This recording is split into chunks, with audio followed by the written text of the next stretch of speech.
Sir A student recording takes কি a আপনি photograph. Upload করবেন sir? I am not sure. Okay, I'm not making promises, but I plan to. Why? Sir এমন কি আছে recording চলতে?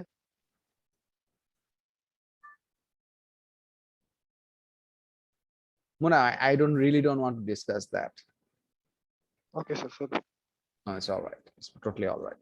Sir আপনার zoom চ্যাটটা একটু চেক করবেন।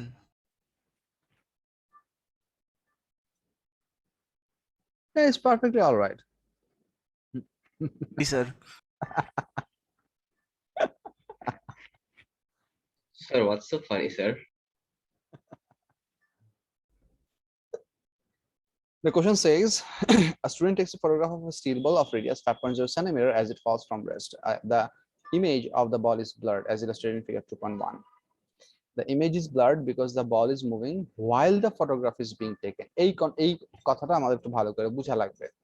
The way photograph is taken, that we have a sensor or we have a film, photographic film, photosensitive film, and there is a very tiny hole which is called the shutter. When the shutter opens, light from the surrounding is allowed to pass in, and then the shutter has to close. For the duration that the shutter remains open, light keeps on entering from the surrounding. So if a certain object is moving, that motion, the reflection from the object for different position of the different position of its movement will all be reflected into the shutter hole, and that is going to give us what we call a blurred vision. Now, blurred pictures are usually an output of fast moving objects essentially, and also or slow shutter speed. If we want to avoid blurred effect, we need to have a high speed camera. High speed camera can be made in a lot of different ways, but the point is, what you need to understand, that when the camera shutter opened, the steel ball was in the top position. When the camera shutter closed, the steel ball was in the lower position. That's why we see this much blurred position within our picture. So this is the opening of the shutter, this is the end point of the shutter, and within the duration that the shutter was open, the steel ball moved from this position to this position. So we're going to use it for our math. So let's go further. The question says further, the scale shows the distance fallen from rest by the ball. So this is a very important question. The scale shows the distance fallen from rest by the ball. So this scale that you are seeing, you can see that there are break marks on both sides. This one has 80 centimeter up and this one goes beyond 100 centimeter. What they're saying, that this ball was released from rest at time t equals to 0. The top of the ball is at level with the 0 mark on the scale. Another important information: when we release the ball, the center of the ball was not aligned with the 0 mark. So if this is the meter rule, that is, if the meter rule goes up, somewhere over there is a 0 mark, we release the steel ball such that the top level of the ball was aligned with the 0 mark, which means for all of our upcoming observation, we have to take the top level of the ball's position for our reference to take a reading of this picture, which we will do in a while. Then the question says, calculate to an appropriate number of significant figures the time the ball falls before the photograph is taken. এই কোশ্চেনটাকে বুঝো, the time the ball falls before the photograph is taken. So আমি যদি এটাকে একটু এঁকে দেখাই,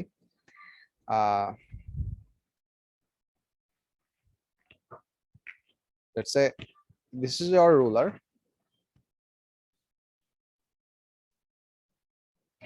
Why do I have such a high DPS?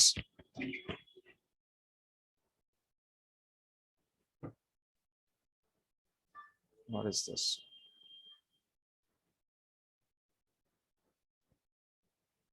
Okay, let's say this is our ruler.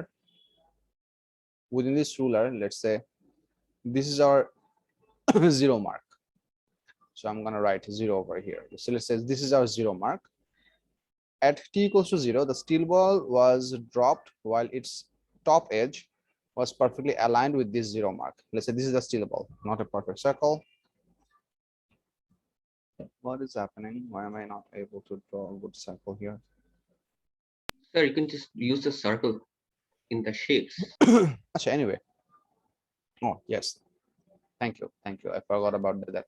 Paint has those useful things. And once again, I'm losing my control.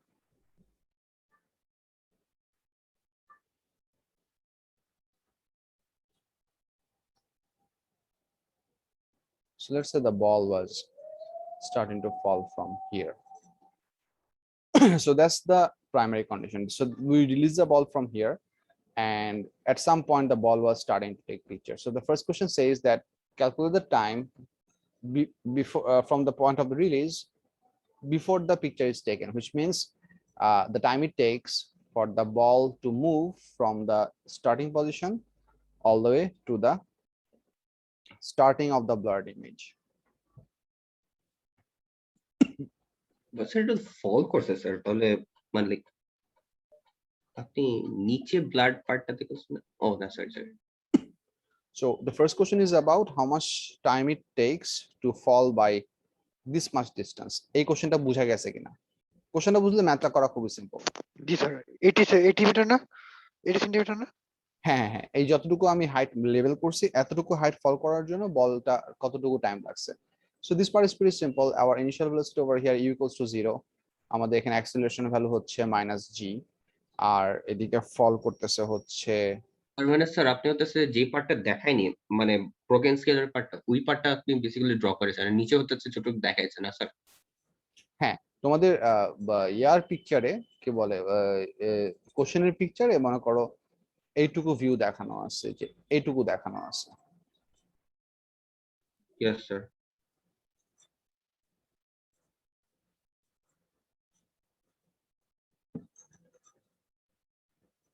ঠিক আছে, so এটা হচ্ছে সিচুয়েশন। এটা আমার লাগবে না। তো ফার্স্ট কোশ্চেনের জন্য আমার এটা হচ্ছে স্টার্টিং ভেলোসিটি হচ্ছে 0, অ্যাক্সিলারেশন হচ্ছে g। এখন আমাকে জাস্ট এই হাইটটুকু বের করা লাগবে, এবং এই হাইটটুকু বের করা খুবই simple. If you have a look at this picture you can C.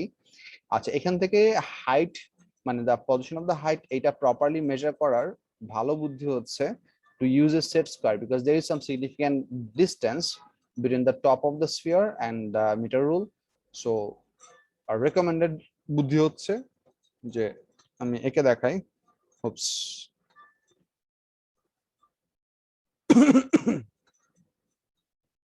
Set square কোনটা দিয়ে এগেনস্টে কাজ করব? দেখাচ্ছি আমি, একটু দাঁড়াও। মনে করো এই তো তোমার পিকচার, তুমি মনে করো এটা মনে করো একটা সেট স্কয়ার, ঠিক আছে, এইটুকু সাইজের একটা সেট স্কয়ার। আমার এটা এখন ঘুরাইতে হবে এই সেট স্কয়ারটাকে, এন্ড এটাকে আমার এখন ট্রান্সফর্ম বানাতে হবে। তুমি এই এজের সাথে লাগায় এই পজিশনে ধরবা, তাহলে তুমি খুব পারফেক্টলি মিটার রুল থেকে রিডিং নিতে পারো। For example I can see it very well. আমার টপ পজিশনের রিডিং হচ্ছে 79 centimetre. Can you see that? 80 yes sir, centimetre, দেখা যায় স্যার। 80 সেন্টিমিটার এক ডিভিশন উপরে। And in the same way, একটু পরে আমাদের লেভেল আমাদের বটম পজিশনের লেভেল হচ্ছে exactly 90 centimetre. So set square use করার সুবিধাটা হচ্ছে যে because you are using this side as your guide, you can get a perfect measurement without having any parallax or sort of type. So you don't have to assume value. Yes. Sir আমরা এইগুলো ডায়াগ্রামে তো distance covered equals to distance between two congruent points of the figure, তাই না? Yes. Sir ওইটাই sir question ছিল। Yes. But কোন ডিসটেন্সটা তুমি মেজার করতেছো বা কোন ডিসটেন্স তুমি ম্যাথের জন্য ইউজ করবে এটা তোমার বুঝে ইউজ করা। For example for the first question we are not supposed to use 89 through 90, 79 through 90. First কোশ্চেনে বলছে হচ্ছে এইটুকু হাইট পড়তে কতটুকু টাইম লাগছে। সো এইটুকু হাইটের ভ্যালু হচ্ছে ইন দিস কেস আমি যদি লিখি আমাদের s ইকুয়ালস টু হচ্ছে হাফ এটি square minus half GT square. Sorry,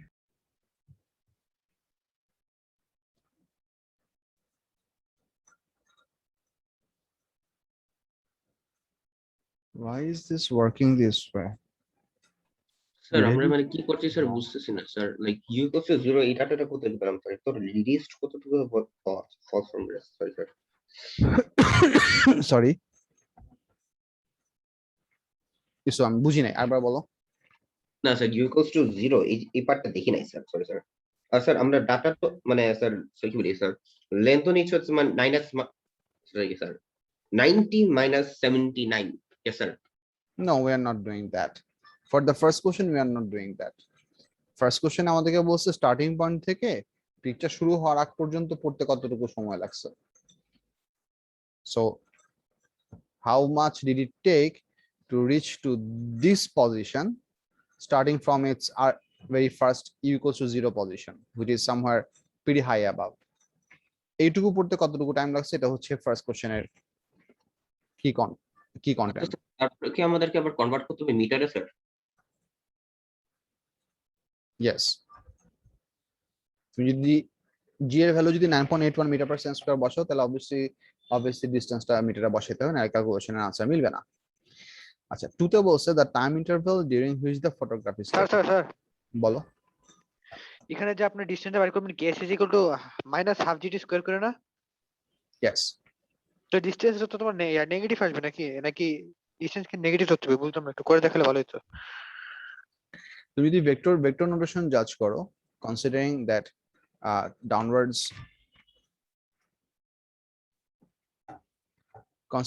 downwards is negative, what's wrong with this thing? Sir 0.127 second আসছে sir.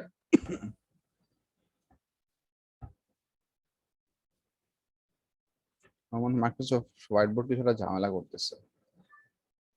Sir white board paint দুইটাই sir? I don't no, white board close করে দিয়েছেন। ও sir ইয়ে হয়েছে sir, বলো। Sir Windows 11 এর ওই যে আপডেটটা ওরা দিয়ে দিলে ওই যে এটা ভালো কাজ করে, আমাদের একটা স্যার করছিল এটা, পরে আগে সমস্যা দিত অনেক, এখন স্মুথ হয়ে গেছে। আচ্ছা, স্যার উইন্ডোজ সমস্যা নাই। আমি এখন ওএস চেঞ্জ করার ব্যাপারে কথা বলতে যাচ্ছি না, প্রবলেমটা দেখো। If you consider downward direction as a negative direction, which we usually do for vector notation, the ball in this case is falling from here through here. তার মানে হচ্ছে if you consider the fallen distance as vector, the ball is actually going downwards. সেই কেসে আমাদের ডিসটেন্সটা লিখতে হবে হচ্ছে -0.79 metre. That's one thing. আর আমাদের বেসিক ফর্মুলা হচ্ছে s equals to half minus half gt square, minus তো এখানে লেগে গেল, s equals to minus half gt square. So ওইখান থেকে তুমি যদি এখন ভ্যালু বসাও, অটোমেটিক্যালি তোমার s এর ভ্যালু আসবে negative 0.7 because it's downward movement, negative displacement, minus half into 9.81 t square. এটাকে সলভ করলে তোমার আনসার আলটিমেটলি পজিটিভই আসবে। বুঝতে পারছি sir, thank you. Sure, no problem. So এটা হচ্ছে একটা পার্ট। সেকেন্ড কোশ্চেনে বলছে the time interval during which the photograph is taken. এই কোশ্চেনটার মার্ক হচ্ছে 3। এই কোশ্চেনটা নিয়ে স্টুডেন্টরা টিপিক্যালি একটু সাফার করার কারণ হচ্ছে যে sometimes they try to solve this math with the 11 centimetre gap there is. এখানে আমাদের দুইটা পজিশনের মধ্যে, মানে এই top position, let me use a different colour, maybe I am gonna use green, এই টপ পজিশন এবং হচ্ছে এই যে লোয়েস্ট পজিশন, এই দুইটা পজিশনের মাঝখানে যে আমাদের টোটাল 11 সেন্টিমিটার স্পেস আছে, এই 11 সেন্টিমিটার স্পেস দিয়ে অ্যাকচুয়ালি এই ম্যাথটা সলভ করা খুবই difficult. It's not impossible, but it's gonna take a series of calculation. কারণ হচ্ছে আমাদের এই স্টার্টিং পয়েন্টটাতে আমাদের বলের যে ইনিশিয়াল ভেলোসিটি, আমি যদি এইটুকু ডিসপ্লেসমেন্ট নিয়ে কাজ করতে চাই, তাহলে আমার এই পয়েন্টের ইনিশিয়াল ভেলোসিটি ইউ জানা লাগবে, হুইচ ইজ ডেফিনেটলি নট 0। তো সেই কেসে আমাকে আবার এইটুকু হাইট ফলের ফাইনাল ভেলোসিটি কত সেটা বাই করতে হবে, বিকজ এই পয়েন্টে ফাইনাল ভেলোসিটি হবে হচ্ছে এই ফলের জন্য initial velocity, because it's a continuous motion.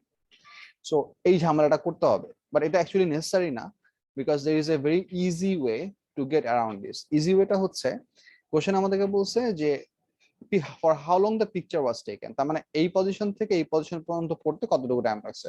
So what we can essentially do, আমরা আমাদের প্রথম কোশ্চেনে বের করছি যে এইটুকু ফল হইতে কতটুকু টাইম লাগছে, let's say this is our T. আমরা এরপর আবার বের করব ইউজিং দ্য টোটাল হাইট, যে একদম স্টার্ট পজিশন থেকে টোটাল 90 সেন্টিমিটার পর্যন্ত পড়তে কতটুকু টাইম লাগছে, মনে করি এটা হচ্ছে আমাদের টি প্রাইম। আমরা দুইটাই একই স্টার্টিং কন্ডিশন থেকে বের করতেছি। কেন করতেছি? কারণ আমাদের স্টার্টিং কন্ডিশনটা হচ্ছে equal to 0, which makes the formula utilization far too easier. So আমাদের দুইটা টাইম বের হলো, একটা হচ্ছে 7 সেন্টিমিটার পড়তে কতটুকু টাইম লাগবে, আর আরেকটা হচ্ছে 90 সেন্টিমিটার পড়তে কতটুকু টাইম লাগবে। একই মেকানিজমে বের করব। এরপর এই দুইটা টাইমের যদি ডিফারেন্স বের করি, টি প্রাইম মাইনাস টি, ওটাই হচ্ছে আমাদের টোটাল এইটুকু ফল করতে কতটুকু টাইম লাগতেছে। And this is the easier way to approach the problem. মানে স্যার বুঝি নাই স্যার, লাইক আচ্ছা মুনাম বুঝছো? জি স্যার বুঝছি, 90 পর্যন্ত নিতে হবে নাকি? হ্যাঁ বুঝে গেছি এটা। হ্যাঁ, প্রথমে 79 সেন্টিমিটার তো 1 এ বের করলাম, এরপর 2 তে জি বলছে যে 79 থেকে 90 পর্যন্ত ফল হইতে কতটুকু টাইম লাগবে। তো ওইটা এক্সক্লুসিভলি 11 সেন্টিমিটার দিয়ে ক্যালকুলেট করতে গেলে আমাদের আবার ওই 79 সেন্টিমিটারের ইনিশিয়াল ভেলোসিটি কত সেটা আবার আলাদা করে ক্যালকুলেট করে বাই করতে হবে। It's not impossible, but that will definitely require some redundant calculation. ওইভাবে তুমি মানে করতে পারবা, বাট 79 সেন্টিমিটারের যে ভেলোসিটি ওইটা বের করতে হবে মানে স্যার। হ্যাঁ হ্যাঁ ওটা আবার আলাদা করে বের আচ্ছা করতে ইয়েস হবে। স্যার, বুঝেছি স্যার। সো ওইটা না করে ইজিয়ার বুদ্ধিটা হচ্ছে যে আমরা স্টার্টিং কন্ডিশনটা সেমই রাখলাম, যে আমরা দুইটা হাইটই আমরা u equals to 0 at t equals to 0 for the 0 centimeter mark of the ruler, ওই কন্ডিশন থেকে শুরু করে টোটাল 79 সেন্টিমিটার পড়তে কতটুকু টাইম লাগলো সেটা আমরা একবার ক্যালকুলেট করলাম। এরপর আবার হচ্ছে টোটাল না কত টোটাল 90 সেন্টিমিটার পড়তে কতটুকু টাইম লাগবে সেটাও আমরা ক্যালকুলেট করলাম। এরপর দুটোকে সিম্পলি সাবট্রাক্ট করে দিলে আমাদের মাঝখানের ইন বিটুইন টাইম ডিউরেশনটা চলে আসবে। বুঝা গেছে? জি স্যার। আচ্ছা, সিতে বলছে the student in B takes a second photograph starting at the same position on the scale. The ball has the same radius but is less dense, so the air pressure is not negligible. আচ্ছা, obviously আমরা যদি s equals to ut half at square পজিশনে শুধু gravitational acceleration বসাই, এটা মানে হচ্ছে আমরা এয়ার রেজিস্ট্যান্সকে অলটুগেদার নেগলেক্ট করতেছি, which is the very typical way for the whole thing to work. For example, এখানে কোশ্চেনে বলে দিছে we are for this experiment we are using a steel ball which is a very dense object, so the effect of air resistance over very small distance about 1 meter is practically negligible, which is good for us, less problem to handle. But the C number question says the student in B takes a second photograph starting at the same position on the scale. The ball has the same radius but is less dense, so that air resistance is not negligible. So the second experiment is done with a lighter ball, for example, maybe a ping pong ball or a plastic ball, for which the air resistance is significant. State and explain the changes that will occur in the photograph. So there are 2 marks for this. State and explain the changes that will occur in this photograph. And এই কোশ্চেনের problem হচ্ছে whenever this is state and explain, for the state and for the explain you should score 1 and 1 2 mark. So if they say state and explain one change that will occur in the photograph, 2 mark would be good for this. They have said state and explain, but they have also used plural, so they're expecting you to write about more than one difference. The idea is very simple. So if air resistance is will actually be there, this light ball should not fall within the same time. The lighter ball should not fall by the same height. It will fall by a smaller height because the air resistance will oppose its motion significantly. So the photograph will start at a much earlier level. For example, the initial top edge of the light ball will be above 79 centimeter mark. দেখো এই পার্টটা বুঝছো কিনা? মানে sir the initial top edge এটা মানে the yes sir. এটা আবার বলবেন পার্টটা? মানে আমাদের বলটা ফল করতে যদি আমাদের এয়ার রেজিস্ট্যান্স থাকে, মনে করো হেভি বল বা স্টিল বল যতটুকু ভেলোসিটি নিয়ে এই ডিসটেন্সটুকু ফল হয়েছে, যদি আমরা একটা লাইটার বল ড্রপ করি সে কি এতটুকু ইকুয়াল ডিসটেন্স কভার করতে পারবে? No না sir. Sir.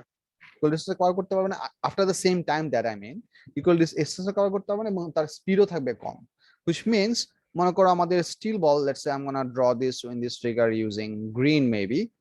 Let's choose a bit thicker line. So মনে করো আমাদের প্লাস্টিক বলটা লেটস সে এটা এই পর্যন্ত ফল করলো। সো এই পর্যন্ত ফল করলো মানে হচ্ছে তার আমরা যদি ফটোগ্রাফ নেই, আমাদের ফটোগ্রাফটা তো অবশ্যই ব্লার্ড আসবে, বা সেই ব্লার্ড ইমেজের যে টপ রেফারেন্স পয়েন্ট সেটা অবভিয়াসলি 79 সেন্টিমিটারের উপরে হবে। স্টিল বলের জন্য ছিল 79 সেন্টিমিটার, বাট প্লাস্টিক বল বা লাইটার বলের জন্য অবভিয়াসলি টোটাল কাভার্ড হাইটটা শর্টার হবে। এটা হচ্ছে একটা ডিফারেন্স। আরেকটা ডিফারেন্স হচ্ছে because of the air resistance the ball would not be moving as fast as the steel ball, which means within the same duration for which the shutter would be open, the steel ball covered a total of 11 centimeter in this image, but the plastic ball would have covered less distance, which means the spacing between the 2 top edges of the lighter ball would be less than 11 centimeter. বুঝছো কি বলছে? Sir less কেন এটা বুঝতাম না। কারণ still বলের এই এই টাইম ফল করার পর এখানে যতটুকু স্টিল বলের যতটুকু ডাউনওয়ার্ড ভেলোসিটি হবে, প্লাস্টিক বলের এই পজিশনে ভেলোসিটি কি সেম হবে, না বেশি হবে, না কম হবে? What do you think? কারণ স্যার এটা স্লোয়ার কম স্পিড হবে। আরো কম কম হবে। হবে, সিগনিফিকেন্টলি কম হবে। সো যদি কম হয়, এখন আমার ক্যামেরার শাটারটা একটা ফিক্সড ডিউরেশনের জন্য ওপেন থাকে, মনে করো 0.1 সেকেন্ড বা 0.25 সেকেন্ড আর 0.5 second, I don't know. So ওই ডিউরেশনের জন্য স্টিল বল একটা হায়ার স্পিডে যতটুকু ডিস্টেন্স কভার করতেছে, মনে করো এইখান থেকে সে স্টিল বলটা এখানে পড়তেছে, প্লাস্টিক বল কি একই পরিমাণ ডিস্টেন্স কভার করতে হবে? Slow moving object. না স্যার। তাহলে স্লো মুভিং অবজেক্ট যদি হয়, তাহলে অবভিয়াসলি তার টোটাল ব্লাড সেকশন টুকুর লেন্থ কি হবে? 11 সেন্টিমিটার থেকে কম হবে, because it G is sir. moving slowly, so it would not be going as much. বুঝছো? জি sir. Good.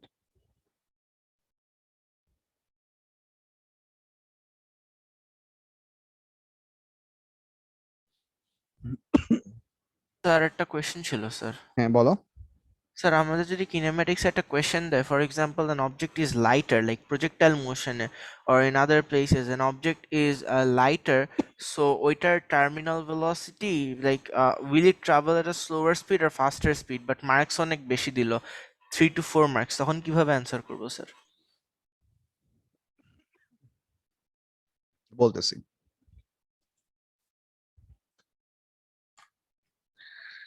Whenever lighter objects move through air, or they go through air resistance, they experience significant air resistance, and they experience loss of velocity, loss of energy throughout their entire motion. Okay.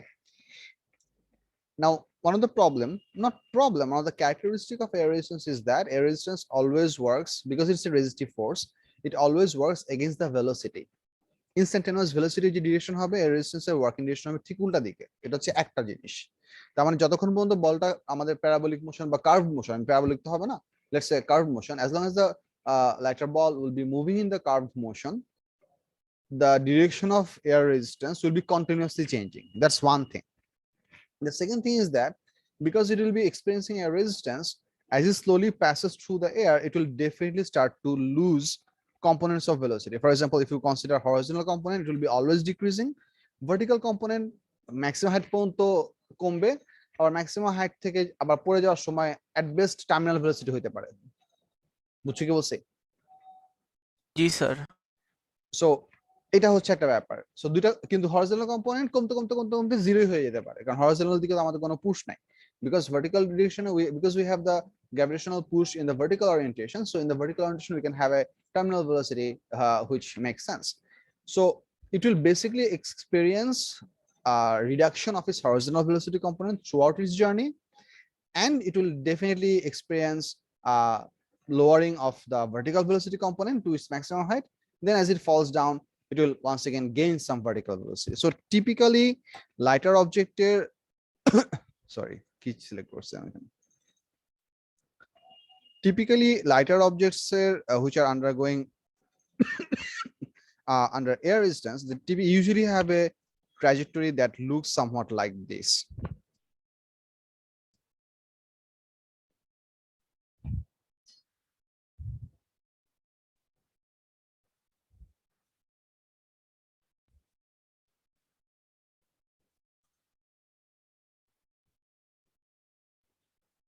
It goes up almost, shoots up almost straight line, then it falls somewhat like that, falls at a much higher angle of attack.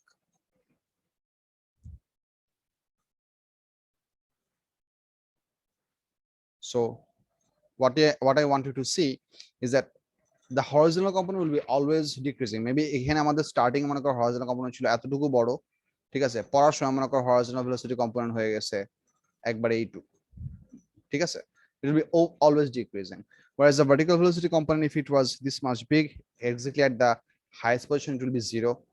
So এটা আস্তে আস্তে কমতেছে কমতেছে কমতেছে কমতে কমতে এখানে zero হবে, আবার পড়ার সময় আবার জিপি টু কে কনভার্সন হয়ে এটা আস্তে আস্তে বাড়বে।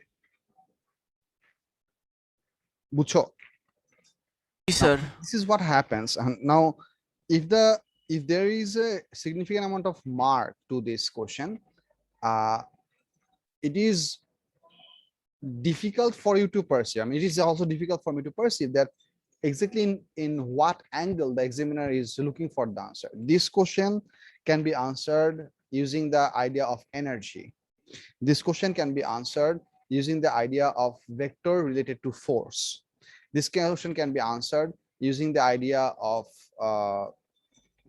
sorry, এই দুইটাই তুমি ফোর্স ভেক্টর ভেলোসিটি এই জিনিসগুলা দিয়ে তুমি এই জিনিসটাকে এক্সপ্লেইন করতে পারো, perfectly works. You can also use the idea of energy to explain this thing as well.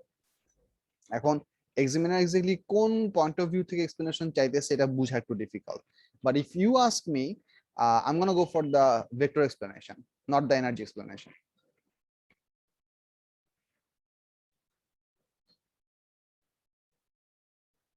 Make sense? Yes sir. Sir একটু লিখে বলে দিতে পারবেন স্যার, ডিকটেট করে?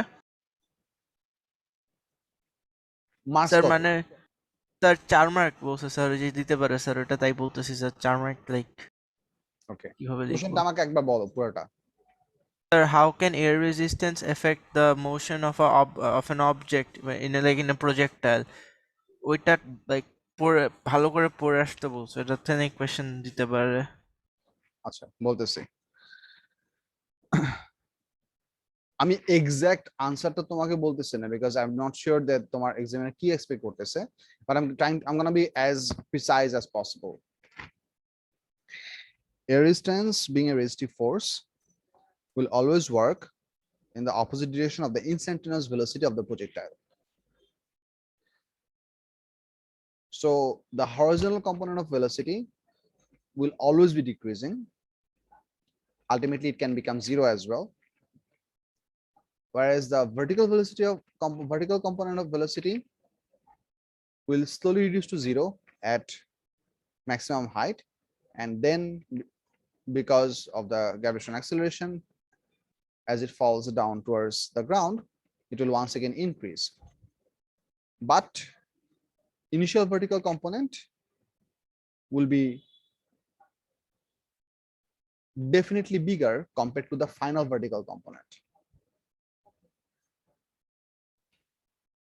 Or you can say Vertical velocity component keeps decreasing and ওইটার পর আর লিখতে পারি না, একটু বলতে পারবেন এখান থেকে আবার?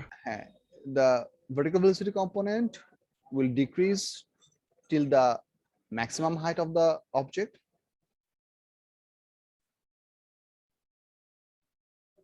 and it will once again increase as the ball falls from maximum height towards the ground because of Earth's gravitational field, or you can write because of gravitational acceleration.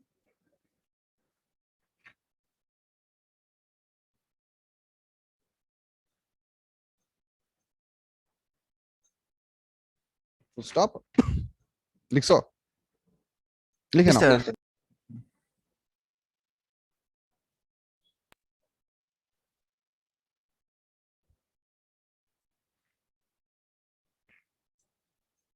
Sir বলেন স্যার। কিন্তু sir এটা বলবো না যে at maximum height যে vertical component zero, এটা বলবো না sir? I just said that. দাঁড়াও আমি একটু বলে শেষ করি, তারপর হাসানকে দিয়ে পুরোটা পড়ায় নিচ্ছি। Hold up. But because of air resistance, the object's final vertical velocity component will be definitely smaller compared to initial vertical velocity vertical component.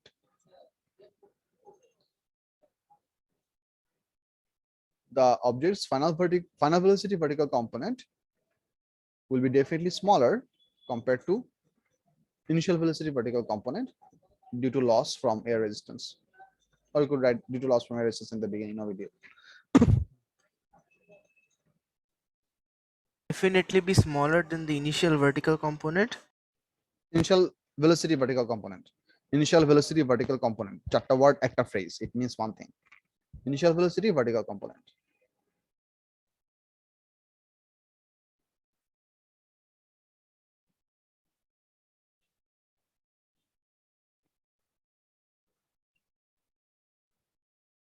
আরেকটা লাইন লিখো, এটা এক্সামিনারের পছন্দ হওয়ার মতো line, just to make sure that the examiner understands that you know this stuff, that when the object returns back to level ground, এই পুরো এক্সপ্লেনেশনটা কিন্তু আমি লেভেল গ্রাউন্ডের জন্য বলতেছি, অ্যাসিমেট্রিক গ্রাউন্ডের জন্য বলতেছি না, বিকজ ওইটা হইলে আবার কনসিডারেশন চেঞ্জ হয়ে যাবে, বুঝছো? জি স্যার। হ্যাঁ, as the projectile returns back to level ground,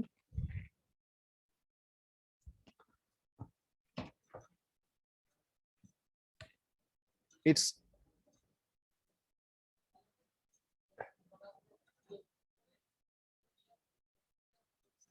sir it's তারা বলতেছি its heating angle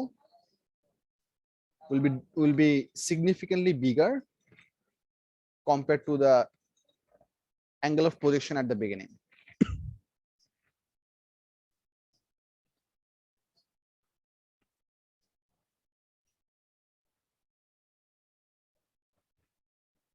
Its heating angle will be significantly bigger compared to the projection angle at the beginning. এইটা হচ্ছে মানে mathematical geometry base কথাবার্তা। যদি এটা তোমার এই এতগুলা ফ্রেজ মনে না থাকে, তুমি সিম্পলি লিখতে পারো the object will hit the ground more vertically compared to it was shot or it was thrown into space. বুঝছি কি বলছি? Yes sir. এটা এখন মানে- পড়বো? হ্যাঁ, তুমি প্রথম থেকে পুরোটা একবার স্লোলি পড়ে শোনাও, এভরিওয়ান এলস শুনো। if you have any question or if you want me to redo something, please I'll help you. বলো। Air resistance always opposes instantaneous velocity. Horizontal component of velocity remains constant. Vertical component of velocity no no no no no no no decreases হবে না?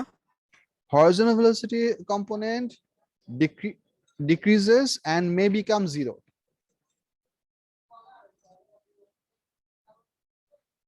Horizontal velocity decreases, horizontal velocity component, horizontal লিখলে আবার component লেখা লাগবে না, horizontal velocity decreases and may become zero. G sir. Sir হ্যাঁ। এখন বাকিটা বলি স্যার। হ্যাঁ, and Vertical component of velocity keeps decreasing and becomes zero at maximum height, and it will increase as when the ball moves past its maximum position, but because of air resistance the final vertical velocity component will definitely be smaller than the initial vertical velocity component. When the object returns back to level ground, its heating angle will be significantly bigger than the projection angle at the beginning. ঠিক আছে, that's how much I would write if I have enough space for that. That should suffice for 4 marks. জি sir, thank you sir. No problem. আর যদি কোশ্চেনে তোমাকে বলে দেয় যে এনার্জি কনসিডারেশন দিয়ে লিখতে, মানে যদি কোশ্চেন স্পেসিফিকলি বলে দেয় যে right about the energy changes that happen over the entire journey, ধরো তোমার বলে দিল, ঠিক আছে, অর মেবি স্যার একটা কোশ্চেন দিল এটা 4 মার্ক, তার নিচে আরেকটা কোশ্চেন দিল now discuss about the energy conversion of the whole journey of the projectile, ওখানে মনে করো তোমাকে আরো 3 বা 4 মার্ক বসাই দিল, just to check your capability of expressing the whole thing and to check how deeply you understand, how clearly you understand this. তো ওইখানে একটা জিনিস তুমি লিখতে পারো, সেটা হচ্ছে যে throughout the entire journey the ball will lose energy to the atmosphere as heat loss. এটাকে লিখো throughout the entire journey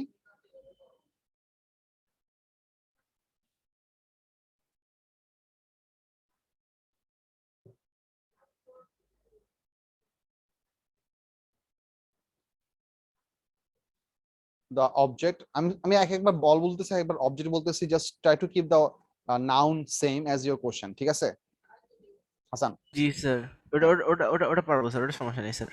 আচ্ছা, during the entire journey the ball loses energy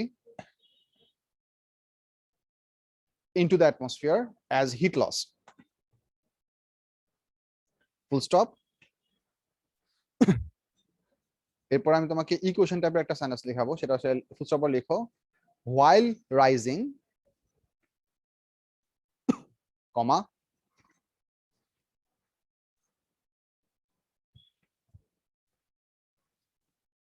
কে ই, এখানে তুমি শর্ট ফর্ম ইউজ করতে পারবা কারণ এটা হচ্ছে ইলাবোরেট ডিসকাশনের একটা part, but preferably write capital K full stop capital E, that's better. K E arrow, right ডিরেকশনে একটা অ্যারো দাও, K E arrow GPE plus heat loss.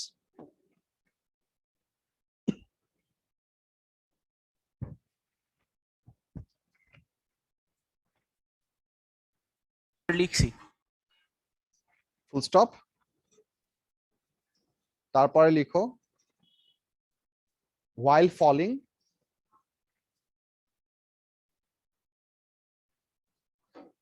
GP arrow K plus heat loss.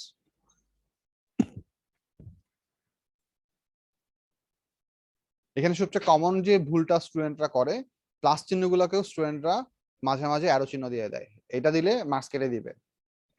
যদি plus চিহ্নগুলোকে arrow দিয়ে দেই তার মানে বুঝাবে যে GP converts to K first and then K converts to heat loss. That's not the thing, GP converts to K and heat loss simultaneously, so the plus sign is very important. বুঝছো কি লিখছো? জি sir. একবার পড়ে শোনাও। Sir, throughout the entire journey, the ball will lose energy into the atmosphere due to heat loss, while rising kinetic energy, arrow, gravitational potential energy plus heat loss, while falling gravitational potential energy converted to kinetic energy plus heat loss. Hasan, thank you, well done. তোমার আমার জন্য আমার ছোট একটা recommendation আছে, it's not about physics, সেটা হচ্ছে তুমি যখনই আউট লাউড কারোর জন্য কোনো কিছু রিডিং পড়বা, try to make a significant pause at the full stop mark. You seem to G pause sir. at other positions, exclusively not at the full stop. এটা বাজে অভ্যাস, ছোটবেলা No, থেকে এটা করতেছি। it's okay. You just to be careful about this. I mean, try to think about, just try to be compassionate that আমি এই জিনিসটা পড়তেছি, how are people gonna perceive that? Just try to think about that. You don't have to মানে কি বলে pressurise করে এটা change করা লাগবে না। Just to think যে are they hearing me? Are they hearing me to write, or will they ask me to read it once again? Once you think about that, যে আমাকে এটা আরেকবার পড়তে হইতে পারে, অটোমেটিক্যালি তুমি কারেক্ট হয়ে যেতে পারবে। You don't have to G push it sir. for yourself from the different perspective. Acha, any further question, any other question that anybody wants me to discuss from sir any of the earlier? আমি বলো। 19 যেটা হ্যাঁ বলো বলো, 19 সিটা। Sir আমি 19 যেটা এইভাবে লিখতাম আর কি, যে as there is a resistance, speed will be lower and the distance traveled during photograph is smaller, হবে না? No, Why? you have to specify what will be smaller, because there are multiple different distances we are talking about. All the distances will be smaller. আচ্ছা আমি বলতেছি আমি লিখতে কিভাবে লিখতাম, because of air resistance the ball will fall a shorter height before the picture is taken, and because it has a smaller velocity, it will also cover a smaller blurred region beside the ruler. দুটা জিনিস তোমাকে আলাদা করে লিখলে ভালো হয়। বুঝছো কি বলছি? স্যার বিফোর, হ্যাঁ হ্যাঁ বুঝলাম, যে before air, because of air the ball will fall shorter height before photograph, নাকি? Before the photograph is taken, এরপর কি বললেন? and the height falling during the photograph taken will also be smaller because of less velocity. আচ্ছা sir বুঝতে পারছি। মানে আমি দুইটা ইন্ডিভিজুয়াল পয়েন্টকে আলাদা করে স্পেসিফাই করলাম যাতে করে জিনিসটা ক্লিয়ার হয়, কারণ because I am only doing this because of this S. তাহলে যদি এখানে এসটা না বলতো তাহলে আমি এই ঝামেলা করতাম না। State and explain the change that will occur in the, or they could say state and explain one change that will occur in the photograph. তাহলে একটু লজিক্যাল হইতো। 2 মার্কের জন্য প্লুরাল দিয়ে আবার স্টেট এক্সপ্লেন দেওয়া একটু ঝামেলা। বলো ইউসুফ। স্যার আমি বলেছি স্যার ওইটা কি হবে একটু শুনবেন স্যার? হ্যাঁ হ্যাঁ sure.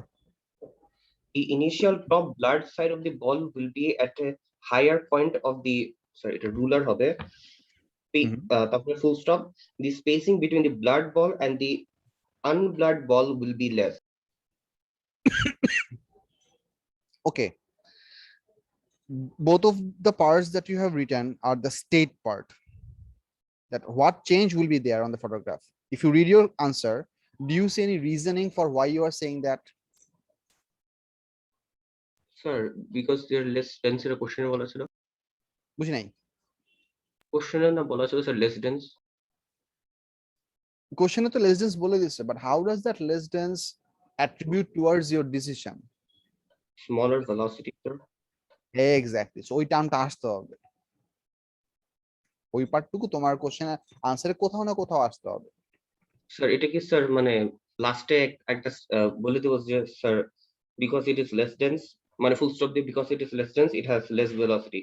Sorry, all this will happen because as it is less dense it has less velocity. It's not incorrect what you said, it's perfectly good, but I would propose যে মাঝখানে আরেকটা ফ্রেজ তুমি add করো, সেটা হচ্ছে এরকম: because it is less dense, comma, air resistance is significant, comma, hence velocity will be less. বুঝছো কি বলছি? Yes sir. That would be a full sequence of reasoning যে less density জন্য air resistance significant হয়েছে, তার জন্য আমাদের velocity কমে গেছে।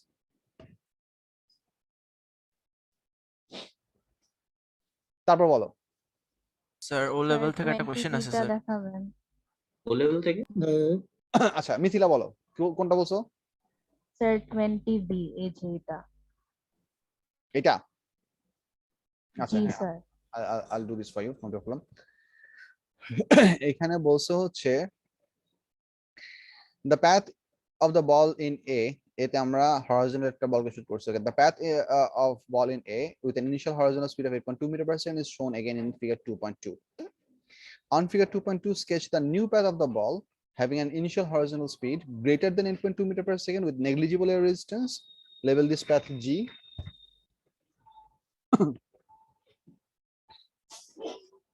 And equal to 8.2 meter per second, but with air resistance. Label this path A. আচ্ছা এটা আমরা কেমনে করব? আচ্ছা let me try to show this to you. প্রথম জিনিসটা হচ্ছে if we sorry, if we are trying to draw the falling path of an object that has a higher speed than the 8.2 meter per second, obviously it will fall to a higher further away. So আচ্ছা এখানে এই ফিগারটা আঁকার মধ্যে স্টুডেন্টদের most common যে মিস্টেকটা হয় সেটা হচ্ছে স্টুডেন্টরা আঁকার সময়, তাদের ড্রয়িংটা আঁকার সময় ইনিশিয়াল ভেলোসিটিটাকে হরিজন্টাল দেখায় না। In many cases what students do, সেটা একটা ভেলোসিটি দেখা হচ্ছে এরকম, আরেকটা দেখা হচ্ছে এরকম, এই যে এরকম। অ্যাকচুয়ালি ফিগার দুটো এরকমই হবে মোর অর লেস, বাট এই যে আমি ইনিশিয়াল অ্যাঙ্গেল গুলাকে হরিজন্টালের সাথে অ্যালাইন করে দেখালাম না, এইটা একটা অনেক বড় ভুল। বুঝছো কি বলছে? এই পয়েন্টে একটা ট্যানজেন্ট রাখতে হবে তো স্যার, তাই না? ট্যানজেন্টটা আঁকা বাধ্যতামূলক না, but what you need to make sure যে তুমি যেই কার্ভগুলো আঁকবা সেই কার্ভগুলো যাতে এই ডটেড লাইনের সাথে ঘেঁষে শুরু হয়। Your drawn curves should not be visibly different from the starting of this curve. That's the important bit. So আমি যদি এখানে এই কার্ভের এটা দিয়ে যদি একটা কার্ভ আঁকার চেষ্টা করি, I might be able to do this just right.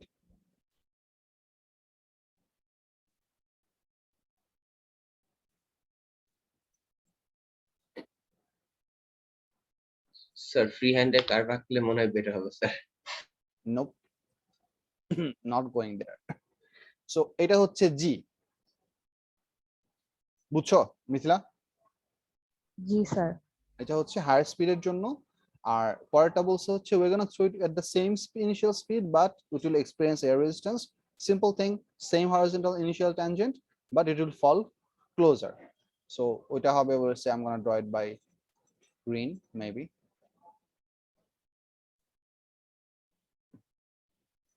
এটা বাধ্যতামূলক না যে তোমার এই গ্যাপ আর এই গ্যাপই করতে হবে, you can draw it anywhere, just try to draw as best as you can with your instrument. So আমি স্টার্টিং ট্যানজেন্টটা মেক শিওর করি, এরপর এটাকে জাস্ট কার্ভ করে দাও। আচ্ছা, ইম্পর্টেন্ট কথা, এটা তুমি এন্ড পয়েন্টটা ভার্টিক্যাল দেখাইতে পারো, সমস্যা নাই, বাট ভার্টিক্যাল না দেখানোটাই best.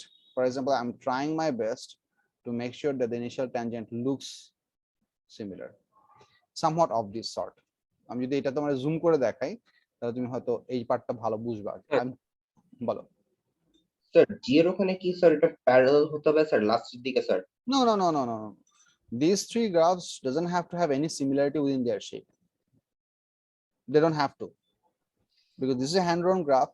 The examiner is going to judge you on three different things. একটা হচ্ছে whether তোমার জি গ্রাফের এন্ড পয়েন্টটা দূরে পড়ছে কিনা, আর আরেকটা কি এই গ্রাফের এন্ড পয়েন্টটা কাছে পড়ছে কিনা, এটা হচ্ছে একটা জাজমেন্ট পয়েন্ট। আরেকটা ইম্পর্টেন্ট পয়েন্ট হচ্ছে যে সবগুলা গ্রাফের স্টার্টিং ওরিয়েন্টেশনটা হরাইজন্টাল আছে কিনা, এইটুক হইলে, এবং স্মুথ কার্ভ ভিজিবলি। আমি যদি আমার গ্রাফিক যদি কিঙ্ক থাকে, কিঙ্ক মানে হচ্ছে মনে করেন আমি একটা কার্ভ আঁকলাম, দেখতে হচ্ছে এইরকম, ঠিক আছে, এরকম। So I can visibly see there is a sharp corner, এরকম হলে তোমাদের মার্কস কাটতে পারে। So if you can make sure that এই দুটা রিকোয়ারমেন্ট ফুলফিল হচ্ছে, then you are good to go. বুঝা গেছে? জি স্যার। স্যার 21 বিটাও কি সেম ভাবে করব? দেখতেছেন Just 21 এর B, a second ball is thrown from point P with the same velocity as the ball A. For this ball, air resistance is not negligible. The ball hits the wall and rebounds. On figure 2.1, sketch the path of the ball between the point P and point where it first hits the ground. Acha. It's the same thing. You have to draw it in a similar manner, but there is a catch. Catchটা হচ্ছে, I mean, এই catch পার্টটুকু actually অনেক বেশি important না, but I usually emphasize this thing for the sake of a better drawing. এটা হচ্ছে বলতেছি আমি, second বলটা যদি আমাদের আপনাকে স্যার ড্র করে পাঠিয়েছি স্যার, মানে ডটেড লাইন দিয়ে স্যার, মেসেঞ্জারে স্যার। ওকে, সো এই জিনিসটা obviously the ball is gonna rise to a smaller height, so it's gonna hit the wall. এখন কথা হচ্ছে যে তুমি হিটিংটা কতটুকু অ্যাঙ্গেলে দেখাচ্ছে, because whenever any object hits with a certain hard surface, it tends to reflect back with same angle. So there can be a lot of different variation for this thing. What I personally propose is something like this, যে তুমি যদি এরকম আঁকো,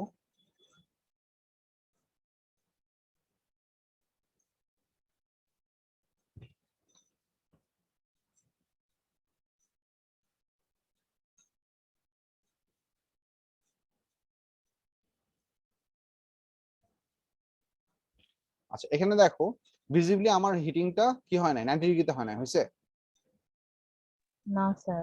so it's hitting it, 90 degree মানে sir মানে হচ্ছে ওয়ালের সাথে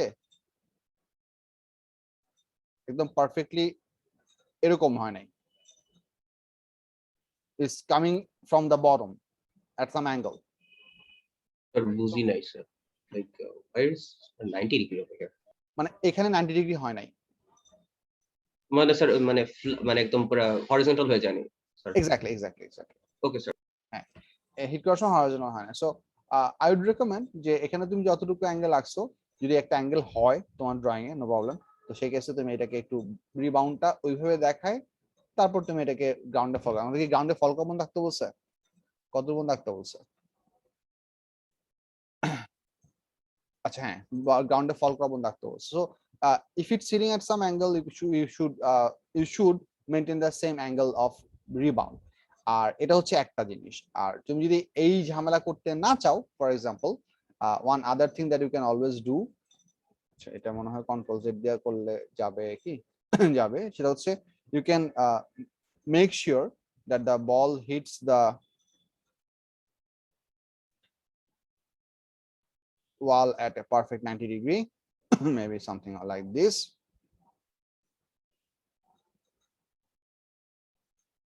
হলো না?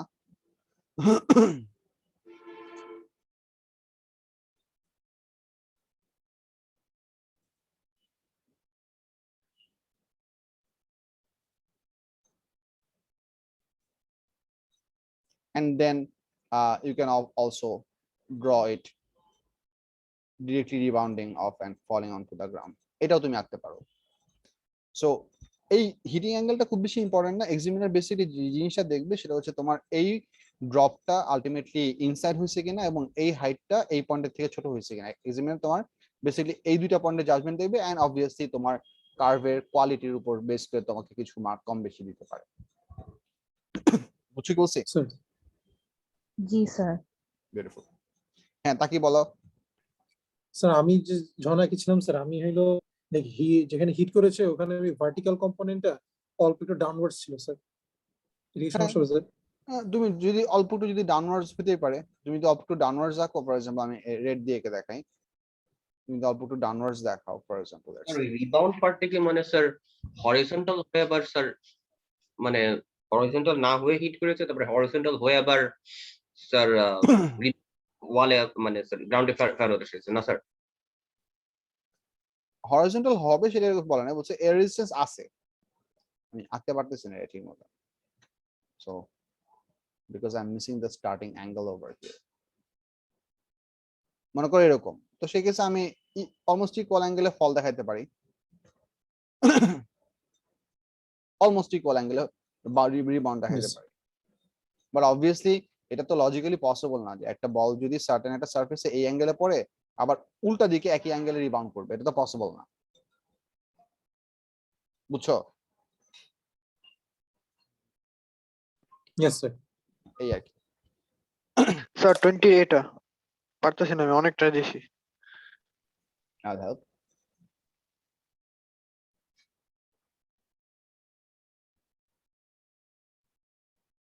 Question 20 এটা বলছে a ball is thrown horizontally from the top of a building as shown in figure 2.1, 8.2 meter per second, 60 degree. It is going down and at a certain point it is aiming, it is having a instantaneous angle of 60 degree with the horizontal. The ball is thrown with a horizontal speed of 8.2 meter per second. The side of the building is vertical. At point P on the path of the ball, the ball is distance x from the building and is moving at an angle of 60 degree to the horizontal. Air resistance is negligible. For the ball at point P, show that the vertical component of velocity is 14.2 meter per second. For the ball at point P, show that the vertical component of its velocity is 14.2 meter per second. এখানে আমরা এই জিনিসটা বুঝবো কেন বলতেছি আমি, একে দেখাই।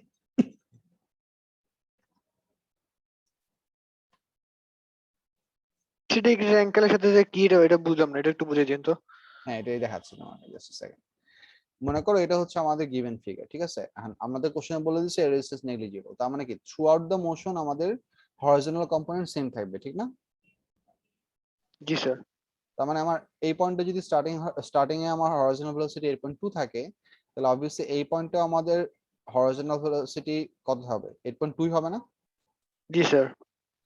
আচ্ছা, অবজেক্টের এই পয়েন্টের অ্যাঙ্গেল হচ্ছে 60, তার মানে আমি যদি এই ভেলোসিটিটাকে এই পয়েন্টে ইনস্ট্যান্টেনিয়াস ভেলোসিটি আঁকি, সেটা জাস্ট এই স্ট্রেট লাইনটাকে, এই ট্যানজেন্টটাকে যদি আমি এক্সটেন্ড করে এদিকে আঁকি, তাহলে আমি এই পয়েন্টের ভেলোসিটিটা আঁকতে পারবো। মনে করো এই পয়েন্টের ভেলোসিটিটা চেয়েটুকু। এখন তাহলে অবভিয়াসলি এটা হরিজন্টাল যে ভার্টিক্যাল কম্পোনেন্টের তো একটা ভ্যালু থাকবে, থাকবে না? থাকবে স্যার। এই অ্যাঙ্গেলটা কত হবে? 60 অপোজিট অ্যাঙ্গেল। এখন তুমি দেখো এটা এসেনশিয়ালি তোমার একটা ফিগার কিরকম হয়েছে, এটা তোমার একটা রাইট অ্যাঙ্গেল ট্রায়াঙ্গেল হয়েছে। মনে করো আমি যদি ভেক্টর ট্রায়াঙ্গেল দিয়ে দেখাই, এটা হচ্ছে তোমার হরিজন্টাল কম্পোনেন্ট 8.2, এদিকে হচ্ছে তোমার ভার্টিক্যাল কম্পোনেন্ট, এই যে ভার্টিক্যাল আঁকতে পারতেছি না।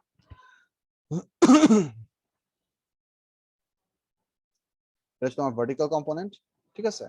আর it is gonna work in such a way that আমার হরিজন্টাল আর অ্যাকচুয়াল ভেলোসিটির মধ্যে এই অ্যাঙ্গেলটা হবে হচ্ছে 60 ডিগ্রি। এই হচ্ছে তোমার টোটাল সিচুয়েশন। তুমি এইটুকুর ভ্যালু জানো, তো ট্রিগোনোমেট্রি ইউজ করে তুমি এইটা ভ্যালু বাই করবা। অপোজিট আর অ্যাডজেসেন্টের রেশিও কি? 10। হ্যাঁ স্যার। আচ্ছা স্যার, ওই যে মধ্যের যে লাইনটা আছে না, লাইক 60 ডিগ্রির উপর যায়, মানে হরিজন্টালের উপর, ওই লাইনটা কি রিপ্রেজেন্ট করে এটা বুঝলাম না। এই যে এই লাইনটা, হ্যাঁ জি স্যার, এটা কি রিপ্রেজেন্ট করলো? আচ্ছা এই ডটেড লাইনটা হচ্ছে কার্ভ, পুরোটুকুই কার্ভ, এখানে কোনো স্ট্রেট লাইন পার্ট নাই। ভিজিবলি দেখতে আচ্ছা। স্ট্রেট লাইন মনে হলো, এটা বাই লাইন্স ডেফিনেশন এটা স্ট্রেট লাইন না, এটা পুরোটুকুই কার্ভ। এই পয়েন্টের ভেলোসিটিটা ডিফাইন করার জন্য এখানে একটা পারফেক্ট ট্যানজেন্ট আছে, ওই আচ্ছা, ট্যানজেন্টটা হচ্ছে এই সলিড লাইনটা। ওকে, বুঝতে পারছি। শিওর।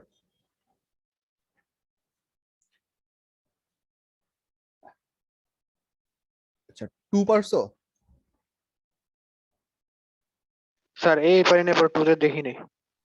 আচ্ছা করো, ট্রাই Sir. করো, না পারলে আমি দেখাই দেবো, সমস্যা নেই। হ্যাঁ বলো। এটা তো vertical component into time taken. হ্যাঁ জি স্যার। স্যার 18b3 টা না স্যার দেখান। ভুল বলছি, বাড়ি কমেন্টের টাইম টেকেন না, ভুল বলছি স্যার। এটা জি স্যার, এটা v square plus, হ্যাঁ v square plus জি স্যার আছে। এটাই। মিথিলা কোনটা বলছো? Sir 18b3। দেখতেছি 18 এ বলছে কম্পেয়ার ফিগার 2.1 টু শো। আচ্ছা এটা তো কোশ্চেন। বি নাম্বার বলছে ball falls vertically in air from rest. The ball falls vertically in air from rest. The variation with time t of the distance d move of the ball is 22 at 2 point. Acha. dt graph this is beautiful. By reference to 2 point distance, how it can be reduced as the ball is at rest. Air is negligible.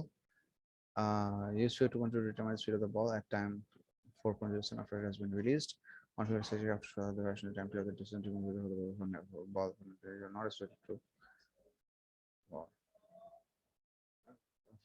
After show the variation of time t of the distance t moved by the ball for negligible air resistance. আচ্ছা তোমার কি drawing এর সমস্যা না calculation সমস্যা? Sir drawing. আচ্ছা হ্যাঁ হাসান বলো। স্যার আমরা এটা মাথায় আসছে স্যার কেবল, আমরা যদি লিখি ds by dt equals to 0, that's why the ball is initially at rest, কোনো এক্সামিনার, কেমব্রিজ এক্সামিনার জীবন মার্কস দিবে? Logically they should. যদি বলি যে ds by dt equals to 0 when t equals to 0, therefore the ball is initially at বলতেছি rest. Logically they should, but they can choose not to give you this mark. The reason is that তোমাদের throughout the সিলেবাসে কোথাও differential এক্সপ্রেশনটাকে সিলেবাসের কোনো জায়গাতে use করা হয় নাই, not up till your S level.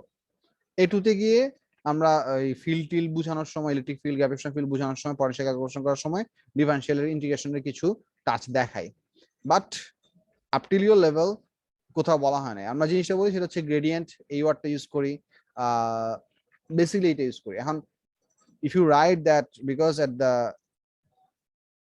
at t equals to 0 dt by dt d by ds by dt equals to 0, that's why initial velocity is also 0. If you say that, it's not technically incorrect and you should deserve the mark, but the examiner can choose not to give you the mark because it might not be the exact wording that they are expecting out of it. তো ওদের wording এর থেকে advanced, তাহলে দিবে না? What can I say? I would not এত take পর- that risk. That's all I'm saying. If it was sir. me, I would not take that risk. But that is not incorrect. If you're trying to make conversation with someone, this is a perfectly okay term. If you're trying to write a scientific paper, also perfectly okay term. But whenever you are within the expectation boundaries of a say examiner, better not to cut corners. জি sir. Uday মানে দরকার নাই তো, তাই না? আচ্ছা sir অনেক লেখালেখি কমে যেত আর কি, তাই বলছিলাম।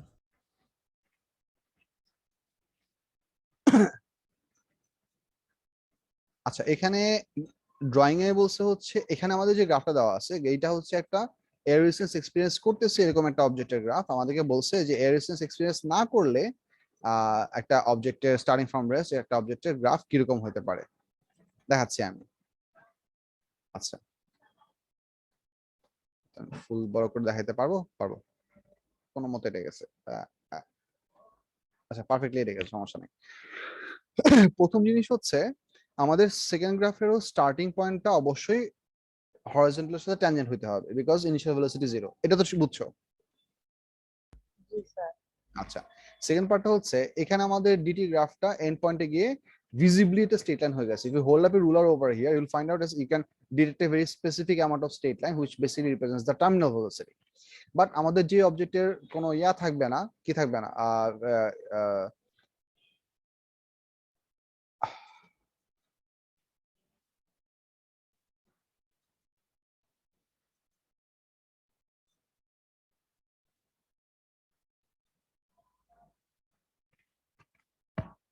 কি বলতেছিলাম যেন?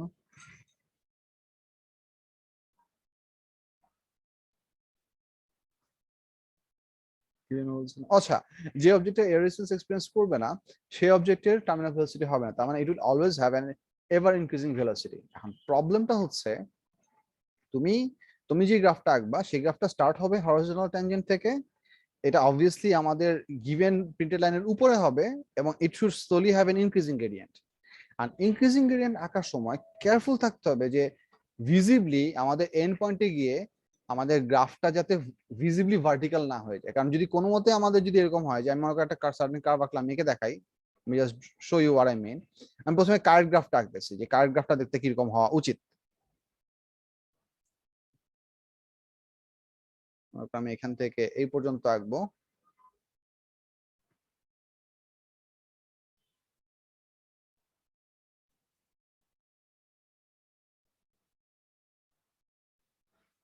And then this should be my point. দেখো বোঝা যায় কিনা? টাইম আরেকটু স্টিপার হলে তো সমস্যা আছে। আচ্ছা, এখন আমি এরকম আঁকছি, ঠিক আছে? and what could be the wrong way of drawing this? One very common wrong way সেটা হচ্ছে এরকম, যদি কেউ এন্ড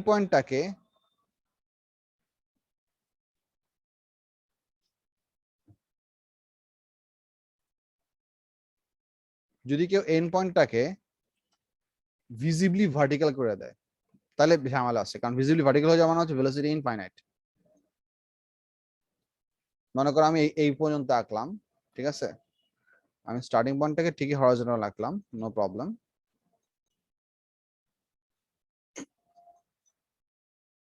আঁকলাম হচ্ছে এই সিস্টেমে।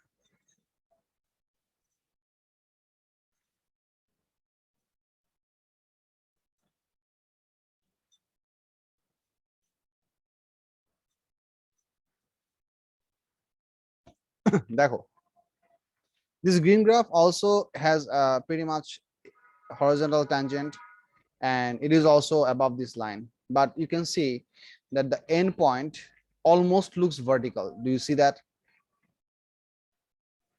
Yes. Compare the gradient of this position, compare the gradient of this position. এইটা যাতে না হয়, this is something that you need to be careful about. তুমি almost বুঝি নাই। vertical আঁকো, but visibly এটাকে দেখে যেতে vertical মনে না হয়, because if your graph has that end point as at a vertical position, তাহলে মনে হবে যে তুমি ফাইনাল ভেলোসিটি জিরো রাখতেছো। আচ্ছা মিথিলা, তোমার জিনিসটা বলতেছি, আমি তোমাকে ড্রয়িং আঁকার সময় সফটওয়্যার ইউজ করে খুব ইজিলি একটা না এঁকে ফেলতে পারতেছি, but you kids have to really practise it over and over for you to be able draw smooth curve. আমি তোমাদেরকে যে পয়েন্টগুলো বলছি সেটা হচ্ছে গ্রাফের কোন পয়েন্টগুলোর উপর বেস করে এক্সামিনার তোমাকে মার্কস দিবে। বুঝছো কি বলছি? যে এক্সামিনার দেখবে যে আমার স্টুডেন্টের গ্রাফে এই জায়গাতে হরিজন্টাল আছে কিনা, আমার এক্সামিনার গ্রাফ পুরাটাই আমাদের ব্ল্যাক লাইনের উপরে আছে কিনা, আমাদের এক্সামিনার দেখবে যে এন্ড পয়েন্টের গ্রেডিয়েন্টটা ভিজিবলি ভার্টিক্যাল নাই এরকম হয়েছে কিনা। এই তিনটা পয়েন্টের উপর বেস করে এক্সামিনার তোমাকে মার্ক দিবে। বাট তোমার কার্ভ কতটুকু স্মুথ হবে, তুমি কতক্ষণ সময় নিয়ে কতটুকু স্মুথ কার্ভ আঁকবা, this is a totally practice output issue. ঠিক আছে? জি স্যার। ঠিক আছে, বলো আরো বলো।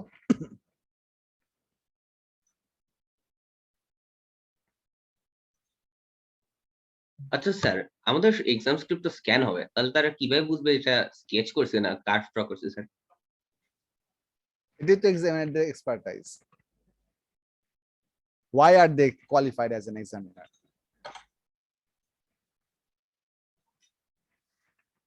তুমি যদি তোমার এক্সাম হলে ওই যে কার্ভ ড্র করার কতগুলা ইউটেন্সিল আছে না, কি জানি বলে এগুলারে, ফ্রেঞ্চ, ওই যে ফ্রেঞ্চ কার্ভ স্যার। হ্যাঁ ফ্রেঞ্চ কার্ভ, এগুলা একটা নিয়ে যাও এবং ওগুলা দিয়ে স্মুথ কার্ভ আঁকো, এক্সামিনার তোমাকে আটকাইতে পারবে না, কারণ ইনস্ট্রুমেন্ট এক্সাম হলে নিয়ে যাওয়া কোনো না, নিষেধ নাই। তুমি হাতে নিয়ে ঢুকবা, হ্যাঁ আমার কাছে কার্ভ ড্রয়িং ইকুইপমেন্ট আছে because I want to save time, you can bring that equipment in your exam hall. আমার স্টুডেন্টের ছিল ওমর, এখন সে ইয়াতে পোল্যান্ডে ইঞ্জিনিয়ারিং পড়তেছে। ও এই কাজ করছে বিকজ ও স্মুথ ড্রয়িং করতে পারতো না, প্রচুর মুছামুছি হইতো, পরে সে ইয়া কিনে নিছে, এই ফ্রেঞ্চ কার্ভ কিনে নিছে। আর তুমি কিভাবে আঁকছো এক্সামিনার তো সেটা দেখবে না, এক্সামিনার দেখবে যে তোমার আঁকার ইনফরমেশন এবং তোমার আঁকার কোয়ালিটি এই দুইটা অ্যাকসেপ্টেবল লিমিটের মধ্যে আছে কিনা। এটা খুব বেশি সুন্দর হইতে হবে, অসাম হইতে হবে এরকম না, অ্যাকসেপ্টেবল লিমিটের মধ্যে থাকলে তুমি মার্কস পাই যাবে, ফুল মার্কস পাই যাবে। স্যার এমনকি ইনভিজিলেটর স্যার কিছু বলবে না স্যার? কেন বলবে? Having an equipment that helps you to solve the problem is not cheating. You are not copying something from a French curve. You need that thing for your drawing. Other people might not, but you do.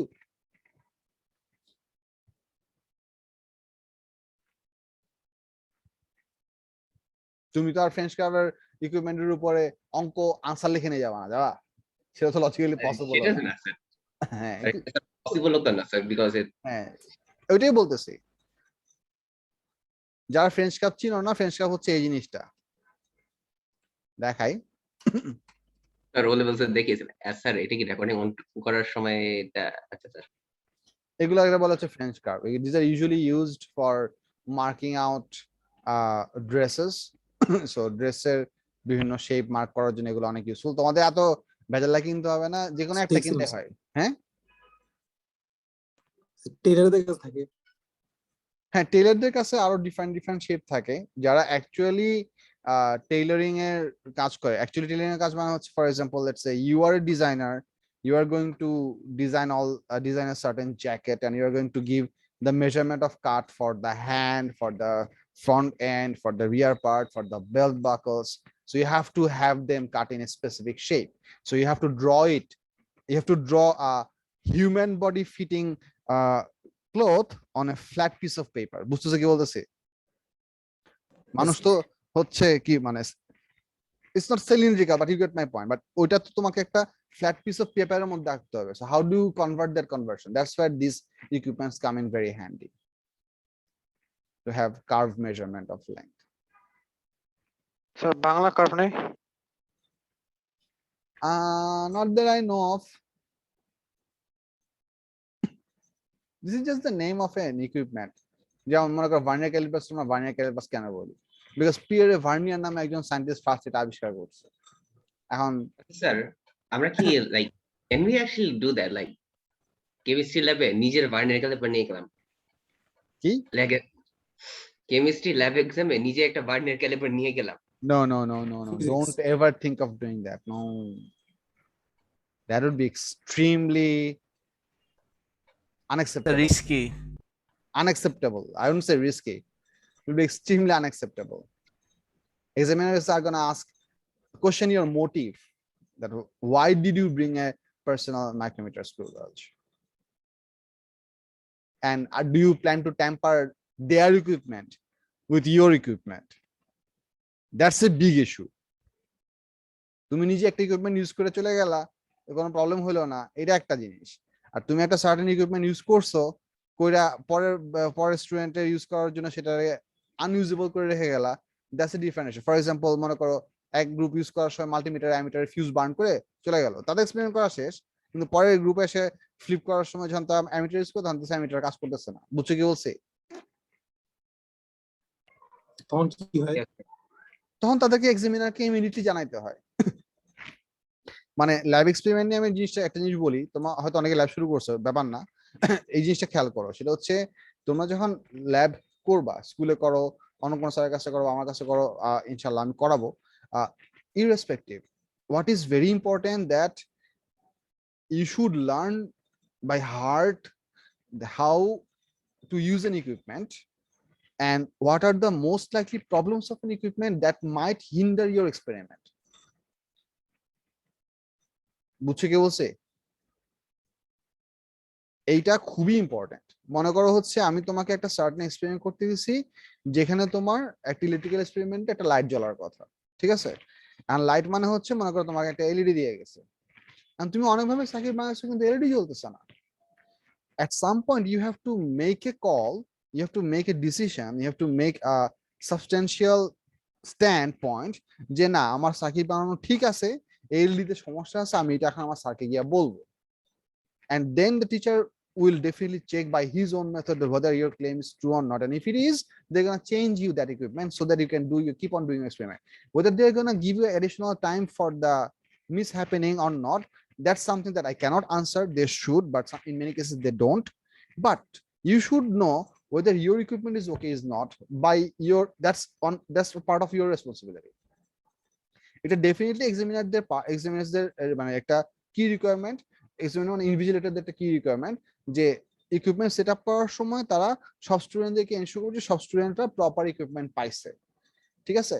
কিন্তু আমি যেমন মনে করো আরেকটা example তোমার, মনে করো তুমি স্প্রিং এর একটা এক্সপেরিমেন্ট করতেছো লেটস সে, ঠিক আছে, যে মনে করো তোমার 3টা স্প্রিং দিয়ে তোমার একটা ব্যালেন্সিং এক্সপেরিমেন্ট করা লাগবে বা একটা ট্রায়াঙ্গল এক্সপেরিমেন্ট করা, কিছু একটা এক্সপেরিমেন্ট করা লাগবে। এখানে মনে করো 3টা স্প্রিং আছে, 2টা স্প্রিং আইডেন্টিক্যাল, একটা স্প্রিং নন আইডেন্টিক্যাল। আর মনে করো লেটস সে তোমার আগে যেই, তোমরা কি জানো ল্যাব এক্সাম কেমনে হয়? স্যার আমরা শুধু ইয়েতে বেঞ্চে দিয়ে ল্যাব করে চলে আসি স্যার, জানি না আচ্ছা ল্যাব এক্সামিনের প্রসেসটা বলছি। টিপিক্যালি P3 তে তোমার কোশ্চেন থাকে 2টা, প্রশ্ন পরীক্ষা হচ্ছে 2 আওয়ার্স, ঠিক আছে। 2টা কোশ্চেনের জন্য 1 ঘন্টা করে সময় থাকে। যে কোনো এক্সাম হলের রুমে সবসময় ইভেন নাম্বার অফ স্টুডেন্ট থাকে সব সময়, এবং এই স্টুডেন্ট গুলাকে ইনভিজিলেটর কিভাবে গ্রুপিং করবে it's totally upon them. They can do it first half, second half, they can do it odd and even, they can do it random, doesn't matter. But if there are 20 students in a certain lab room to be appeared for a certain lab exam at a given time, তো 10 জনকে তারা set এ করতে দিবে, মানে first experiment করতে দিবে, 10 জনকে তারা সেকেন্ড সেট অফ এক্সপেরিমেন্ট করতে দিবে। বুঝছো কি বলছে? at 1 hour mark with a 5-minute gap they will be swapped. বুঝছো কি বলছে? Exactly at 1 hour mark the examiners will come by and make sure that you are not writing. Some people will be envisioning that and they were gonna reset the equipment back to their ground state or initial starting state and you will be swapped between the equipment. হ্যাঁ মনে করো let's say আমি তো একটা simple জিনিস বলতেছি যে তুমি এসে দেখলা যে তোমার 2টা আইডেন্টিক্যাল স্প্রিং এর মধ্যে একটার অবস্থা হালুয়া টাইপ, মানে ওইটাকে এমনই পুল দেওয়া হয়েছে যেটা অবশ্যই এক্সপেরিমেন্টের পার্ট না, যে ওইটা তার স্প্রিং কি বলে it has gone through plastic behavior, it's not looking like a spring at all. তখন তোমার কোশ্চেন পরে বুঝতে হবে যে 2টা স্প্রিং আইডেন্টিক্যাল, মানে তুমি তো ফ্রেশ একটা ইকুইপমেন্ট ব্যাস, তোমার কাছে অ্যাপারেটাস সেটআপটা কি, তুমি তো ওই কোশ্চেনটা মাত্র পড়ছো, তুমি তো জানো না যে 3টা স্প্রিং কি 2টা আইডেন্টিক্যাল আর একটা নন আইডেন্টিক্যাল হওয়ার কথা নাকি 3টাই নন আইডেন্টিক্যাল হওয়ার কথা, তুমি তো সেটা জানো না, জানো কি? তুমি সেটা জানো না। এন্ড তুমি কি করবা? তুমি কি এই এক্সপেরিমেন্ট গুলো হাতে নিয়ে তারপর আশেপাশে সব অ্যাপারেটাস গুলো চেক করা শুরু করবা যে বাকি সবার ইকুইপমেন্ট কি আমার মতো সেম আছে কিনা? You can't do that. If you do that তোমাকে বিশাল প্যারা খাইতে হবে। You are not supposed to peep and look at other people's copy or script or even setup. You're supposed to have a conical downward view in your whole experiment process. So question পড়ে তোমার বুঝতে হবে যে আমার কোন ইকুইপমেন্টে ঝামেলা আছে কিনা। This might sound scary, but it's very much needed that you develop that skill. বুঝলা? আদামুরা স্যার। অন্যদের অনেক রিস্কি, মানে অন্যদের জন্য ক্ষতি হতে পারে। Yeah, and it's also your অন্যদের জন্য হয়তো অন্যদের responsibility. ক্ষতি হতে পারে। If you are handling a certain equipment, you should definitely know what is the proper handling of a certain equipment. মনে করো তুমি মাইক্রোমিটার স্ক্রু ইউজ করো, মাইক্রোমিটার স্ক্রু তুমি হাতে নিলে, হাতে নিয়ে তোমার প্রথম কাজ হচ্ছে যে জিনিসটা ওপেন করে র্যাচেট মানে স্পিন্ডল দিয়ে ওপেন করে র্যাচেট দিয়ে ঘুরে ক্লোজ করে জিরো এর দেখা। If you have a plan to use your micrometer screw, that's the first thing you will always do. ঠিক আছে, তুমি জিরো দেখলা, জিরো রেকর্ড করে রাখলা, তারপর তুমি রিন্টিং নিলা, রিন্টিং নেওয়ার পর এখন লেটস সে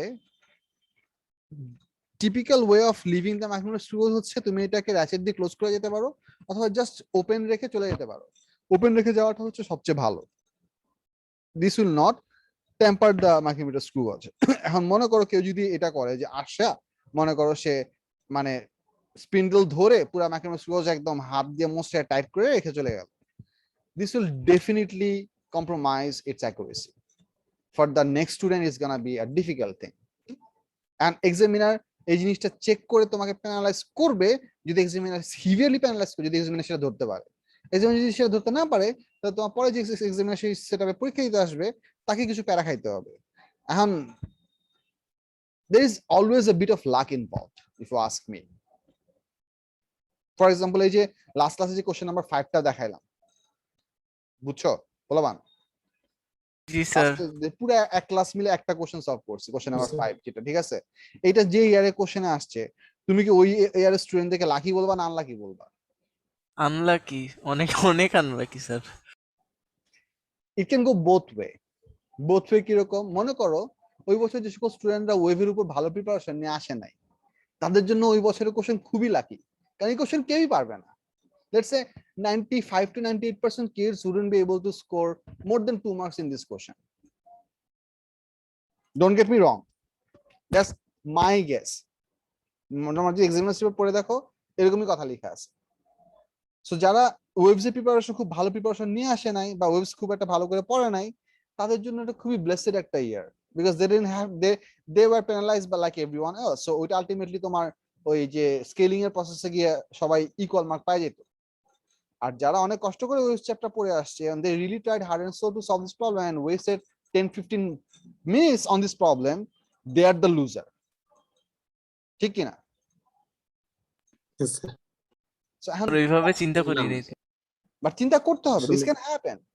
সো এখন কোন সিচুয়েশনে তুমি কিরকম প্রবলেমের মধ্যে পড়বা, কিরকম চ্যালেঞ্জ তোমার ফেস করতে হবে, and how well do you face those challenges define what kind of mental build up you have. পরীক্ষা তো আমি জাস্ট টেকনিক্যাল জিনিসপত্র শিখে গিয়ে আমি কলম লিখে দিয়ে আসবো, সেটা তো পরীক্ষা না। সেরকম হলে তো আমাদের আর ওই যে এস্টিমেটেড কোশ্চেন গুলো থাকতো না, যে মানুষের হিউম্যান হেডের ভলিউম কত, চুলের থিকনেস কত, মানে this are weird questions, but they do that. Why? So that you have a grasp of the real world as well. So these are also scenarios. You should know how to handle a problem provided that problem shows up itself. ভয় পাওয়ার কিছু নাই। These are exclusive scenarios, not very common, but you should prepare for the worst and you should prepare for the worst and expect the best. That's how it works. Sir, what would you say the chances are, Jay, like equipment in the lab is like on faulty or sabotaged?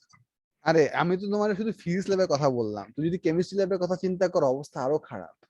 মনে করো সকালে খুবই simple, মনে করো কেউ একটা certain স্টিরার, ঠিক আছে, ঠিক মতো ওয়াইপ না করে বেস থেকে অ্যাসিড সলিউশনের ভিতর ঢুকাই দিছে, সে তো কারো বলবে না, ওই পুরো অ্যাসিড সলিউশনের কনসেন্ট্রেশন কিন্তু গায়েব। বুঝতেছো কি বলতেছি? জি স্যার। Yes sir. ফিজিক্সে তো তবু তুমি ফিজিক্যালি দেখে একটা ইকুইপমেন্টের প্রবলেমস, অ্যাপারেটাসের প্রবলেম বুঝতে পারতেছো, but what would you know in a colorless solution about the possible change, which is not so uncommon in a chemistry lab? So chemistry lab A invigilate করা, chemistry lab এ maintenance করা, to be honest, মানে official environment এ chemistry lab এ পরীক্ষা নেওয়া, in my opinion physics lab এ পরীক্ষা নেওয়ার থেকে significantly difficult. You have to have মানে কি বল মানে Eye of a অনেকগুলো চোখ tiger. দিয়ে তোমার খেয়াল রাখতে হবে ইনভিজিলেটরকে, যে কেউ আমার মাদার সলিউশনকে বদার করতেছে না, or proper appropriate procedure follow করে পিপেট, ড্রাই পিপেট নিয়ে এসে আমার ইকুইপমেন্ট ধরতেছে। For those who have done experiment, you know what I'm talking about. Yes. বুঝছি স্যার। ঠিক আছে? সো আয়ন টেস্টে ঝামেলা হয়। হ্যাঁ, আরো অনেক ধরনের সিচুয়েশন, মনে করো তোমার বায়োলজিতে, যাদের বেনেডিক্ট। বায়োলজিতে তোমাদের স্লাইড দেখতে হয় না, স্লাইড দেখে অনেক কিছু Yes, sir. ডিটেক্ট করতে হয় না। এখন সব স্লাইডের ক্ল্যারিটি কি সেম? No, sir. তোমার কপালে মনে করো একটা ওয়াইল্ড একটা স্লাইড পড়লো, এইটা মনে করো একটা সার্টেন, মনে করো হচ্ছে স্লাইডটা হচ্ছে একটা ডাইকটিলিডন প্ল্যান্টের ক্রস সেকশন আছে তোমাদের এটা। জি স্যার। স্যার একটা জিনিস জানেন স্যার কি হয়েছে স্যার? স্যার আমি স্যারের এক্সাম দিতে গেছিলাম, ওই যে মাইক্রোস্কোপের স্লাইডের উপরে ওই যে ডাইকট স্টেমটা 4 ভাগে ভাঙা স্যার, একটা ওইদিকে, একটা এইদিকে, একটা নিচের দিকে, মানে ফ্র্যাগমেন্টেড হয়ে গেছে 4-5 ভাগে সে স্পেসিমেনটা স্যার। তারপর বানায় ডায়াগ্রাম দিয়ে এক্সামে দিয়ে আসছি স্যার। এইটাই বলতেছি, যে মনে করো হচ্ছে যে আমার নিয়মটা কি, নিয়মটা হচ্ছে যে আমি যখন মাইক্রোস্কোপ ফোকাসিং করব, আমি প্রথমে লাইট ফোকাসিং করব, দেখবো যে আমার মাইক্রোস্কোপ দিয়ে ভালো লাইট আসতেছে না, তারপর আমি মাইক্রোস্কোপে ফুটা দিয়ে না, মাইক্রোস্কোপের পাশ থেকে তাকে আমি পুরা ভিউইং পয়েন্টটাকে স্লাইডের খুব কাছে আনবো, এরপর আমি আস্তে আস্তে আমার ভিউ পয়েন্টটাকে, মানে কি বলে এটা, যেটা হচ্ছে মানে ম্যাগনিফাইং টিপ, যেটা স্লাইডের কাছে থাকে, ওটাকে আমি আস্তে আস্তে উঠাবো। এটাই তো সিস্টেম। এমন কিন্তু না যে আমি উপর থেকে আস্তে আস্তে নিচে নামানো শুরু করবো। তোমাদের কি কিভাবে করে আমি জানি না, আমরা এইভাবে করতাম। প্রসিডিউরটা হচ্ছে তুমি স্লাইডের কাছে আগে তোমার ভিউইং ইকুইপমেন্টটা আনবা, এরপর আস্তে আস্তে সেটাকে উঠাবা and you will gonna try to find out the sweet spot where you get the best magnification, not the other way around. কারণ যদি other way around হয়, আমি ব্লাড দেখতেছি দেখছি দেখছি দেখছি দেখছি, এরপর ঘুরে ঘুরে ঘুরে আমি স্লাইডে চাপ দিয়ে স্লাইড ফাটাই ফেললাম, এটাই পোলাপান করে। স্লাইড ওইখানে আঙ্গুল দিয়ে চাপ দিয়ে ফাটায় না, ওই ইকুইপমেন্টের যে ওই মুভেবল যে কলামটা আছে, আমি নামগুলো ভুলে গেছি, ইংলিশ নামগুলো ভুলে গেছি, ওই কলামের প্রেসার দিয়ে ওই স্লাইডটা চার টুকরা হয়। জি স্যার, ওইটা মানে স্লাইড চার টুকরা এটা হওয়াটা কোনো প্রবলেম না, স্লাইড চার টুকরা প্রবলেম না কেন বলতেছি, মনে করো তুমি তোমার অ্যাপারেসের ব্যাগে দিলে যে স্যার আমার স্লাইড চার টুকরা হয়ে আছে, তা তুমি স্যারকে sir you need to change this, and sir যদি সরতে তুমি ভাঙছো, you can say directly no I didn't, I just came here. তাহলে কে ভাঙলো? It's not none of your headache, your expectation যে সে এখন তোমার একটা স্লাইড বদলাই দিবে, সো স্যার তোমার স্লাইড বদলাই, সেটা সমস্যা না। এখন আমি যেটা বলতেছি যে মনে করো স্লাইড ভাঙে নাই, মাইক্রোস্কোপের কোনো প্রবলেম নাই, কিন্তু সব স্লাইডের ক্ল্যারিটি সেম না। মনে করো একটা সার্টেন সাইড, মনে করো হচ্ছে let's say আমি তোমাদের তোমাদের স্লাইডে কি কি দেখায়, একটা একটা একটা একটা specific, dicot stem, dicot root, monocot stem. মনে করো হচ্ছে একটা ডাইকট স্টেমের জন্য মনে করো আমি 20টা পার্মানেন্ট স্লাইড কিনছি, যেখানে সবগুলোতে ডাইকট স্টেমের স্লাইড সেকশন আছে। এই সবগুলা এই 20টা সেকশনের স্লাইডের সবগুলা কি equally clear? No sir, structures একটু। আর তোমার কপালে কোনটা পড়বে তুমি কি সেটা জানো? জানো না। No sir. You have to prepare for the worst. You have to practice with the worst detectable equipment so that you can do your job. Sir একটা জিনিস জানেন স্যার? Hello? স্যার আমিনু স্যার স্যারের মাইক্রোস্কোপের যত লাইট সোর্স আছে সবগুলা নিজে হাতে হাতুড়ি দিয়ে ভাঙছে স্যার, যেন আমাদের লাইট সোর্স না থাকে, কেন? যেন আমরা ওই যে পরে যে এক্সাম হলে যদি ওরকম দেয় তাহলে লাইটের সাথে ম্যাচ করে ডায়াগ্রাম দেখতে পারি। High high. মিরর ইউজ করো। হ্যাঁ, মিররটা আবার মিররও ভাঙছে, যেন মিরর রোটেট করে, এখন রোটেশন ফিক্স করে ওইগুলা করে করতে হয়। হ্যাঁ, মিরর দিয়ে তো করার কথা, আমাদের সময় তো আমরা মিরর দিয়ে করতাম, মিররই সব জি, স্যার। থাকবে। তোমাকে তো আর ইলেকট্রিক্যালি অপারেটেড মাইক্রোস্কোপ কয়টা ল্যাবে আছে, বা তোমাদের সাথে দেওয়ার কথা না। মাস্টারমের সাথে সবগুলোই ইলেকট্রিক্যাল। জি স্যার, আমাদের স্কুলে সবগুলো স্যার। তোমাদের স্কুলে সবগুলো ইলেকট্রিক কিনছে যাতে করে হচ্ছে তোমাদের এই মিরর অ্যাডজাস্টমেন্ট টিচার থেকে করতে না হয় বা তোমাদের শিখতে না হয়, but you have to learn this, like I said you have to prepare for the worst. আমি স্যার এটা করছে কেন? যাতে তোমরা ওই জিনিসটা শিখতে বাধ্য হও, that's the bottom line, it's a very good thing. Sir তার তোমাদের অনেক সামনে হার্ড করেছে? স্যার। তোমাদের সামনে হাতুড়ি দিয়ে ভাঙছে? না, আমাদের It is- অনেক আগে, এটা listen, 10 বছর it- আগের microscope. It is hard, but it gets easier. The more you get acquainted with the equipment, the better you get at it. প্রথম দিন মনে করো তোমার লাইট ফোকাস করতেই লাগছে 5 মিনিট, পরের দিন গিয়ে দেখবা ছেড়ে করতে 3 মিনিট লাগতেছে। মিররটা কোন দিকে ঘুরালে আর লাইটটা যে তোমার এটা তো প্যারাবোলিক মিরর থেকে লাইট ফোকাসে তোমার চোখে আসবে, এটা তোমার বুঝতেই লাগবে হচ্ছে অনেক সময়, কারণ প্রথম দিকে তুমি অনেক ট্যালেন্টের করবে, but slowly you will get to understand যে আচ্ছা ফাইন, এইটা হচ্ছে আমার বিমের ডিরেকশন, এটা হচ্ছে আমার ফোকাস ডিরেকশন, তেমনি করলে হয়ে যাবে। So you get to learn that, you have to learn that.